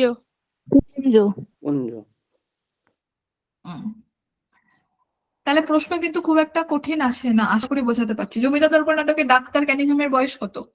72। একদম একদম একদম। দেখো টিনের তলোয়ার নাটক সম্বন্ধে নিয়ে আবার চারটে ইনফরমেশন দিয়েছে, যে ময়ূরবাহন নাটকের নাট্যকারী মানে নাটককার যে রাইটার তার নাম হচ্ছে রবীন্দ্র চৌধুরী। টিনের তলোয়ার নাটকের এটা অনেকটা পড়তে হবে, তো থাক, পরে দেখে নিও তোমরা। আচ্ছা নেক্সট দেখো, জমিতে বসো না বাবা, শিকড় গজাবে, আকাশে ওড়ার স্বাদ, পাতালে সিধাবে। চাঁদবণিকের পালা নাটকে এই কথাটি কে বলেছে বলো? শিবদাস। একদম শিবদাস। হ্যাঁ বলো এটা। এখানে বলেছিলাম শাহজাহান নাটকের দৃশ্যের কথা বলেছিলাম কি বলা হয়নি বোধহয়। শাহজাহান নাটকের দৃশ্যগুলো কিন্তু খুব ইম্পর্টেন্ট। হ্যাঁ, শাহজাহান নাটকের থেকে কিন্তু দৃশ্য দিয়েছে, এবং এই দৃশ্য থেকে একটা ক্রম সাজাতে দিয়েছে, পরপর ক্রমটা। সিংহাসনের ঘরের নাটকে এই কথাটা কে বলেছে, কোন কথাটা বোধহয় কেটে গেছে নাকি, যে কথাটা কেটে গেছে, একটা সংলাপ ছিল এখানে, সংলাপটা দিয়ে বলেছিল সিংহাসনের ঘরক নাটকে এই কথাটা কে বলেছিল, যেটার উত্তর চিত্রকর হবে। তো এই হচ্ছে 2021-এর প্রশ্ন। একটা শিফটে দুটো শিফট করেছিল, একটা শিফটের প্রশ্ন।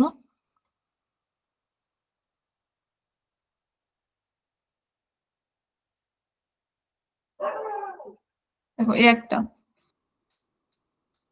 সাতবণিকের পালা থেকে ম্যাচিং করতে দিয়েছে, এক সাইডে এ দিয়েছে বক্তা দিয়েছে এবং এক সাইডে এ দিয়েছে, অর্থাৎ সংলাপ দিয়েছিল, ঠিক আছে। এটা দেখো, আমি তাকে জানি মহাপ্রাণ বলে প্রথম পার্থ নাটকে এ কথা কে কাকে বলেছে। একদম মানে ছোট ছোট সোজা সোজা প্রশ্ন থাকে এগুলো সভ্যতা নাটকে দেখো, যে দেখো আমি বলেছি কিন্তু, বলে এটা এক্ষুনি বললাম। লিন্ডলিমোর। হুম। এটা দেখো, কে বলেছে বলো?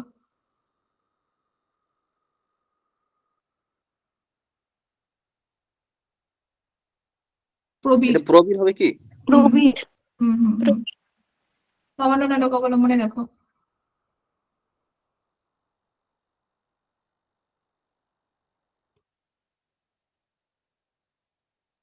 এটা থামে ছিল।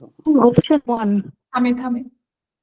এটা দেখো, এটাও কিন্তু দৃশ্য দিয়েছে। হ্যাঁ, এটা দেখো,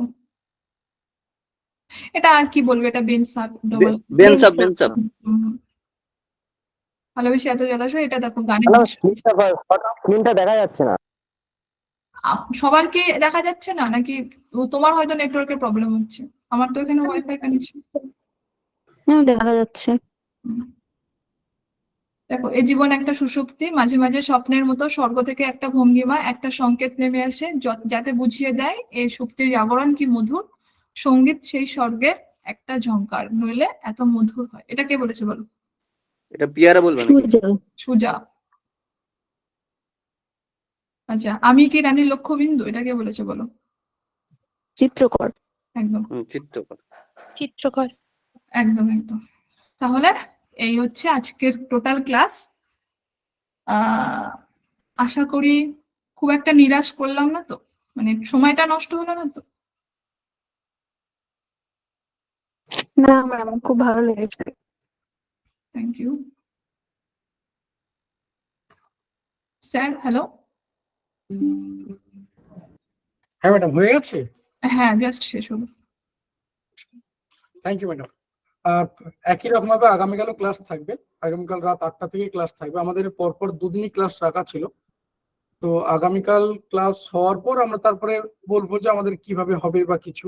অনেকে হয়তো ফার্স্ট পেপারের জন্য রয়েছে, আমাদের গত দুদিন আগে হয়তো এডুকেশনাল ব্যাচটাও শেষ হয়ে গেছে। তো বাংলাটা চলছে, বাংলা পরপর দুদিন রাখা ছিল।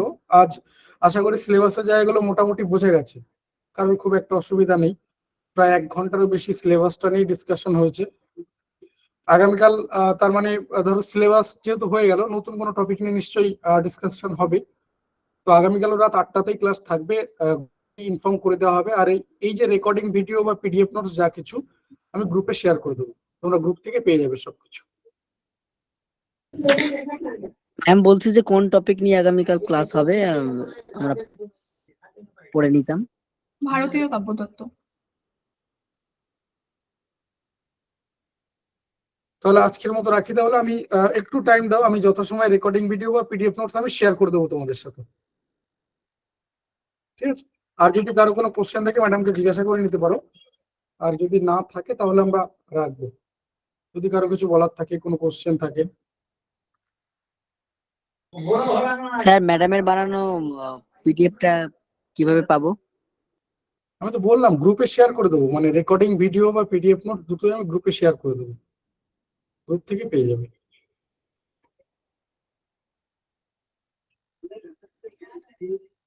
ঠিক আছে, আর কিছু নেই তো? চলো এই পর্যন্ত রাখলাম তাহলে। আগামীকাল ঠিক 8টাতেই ক্লাস শুরু হবে, গ্রুপে ইনফর্ম করে দেওয়া হবে বা লিঙ্ক গ্রুপে শেয়ার করে দেওয়া হবে, যেরকমটা তোমরা পাও। থ্যাংক ইউ সবাইকে। Thank you madam. হ্যাঁ স্যার, ওয়েলকাম।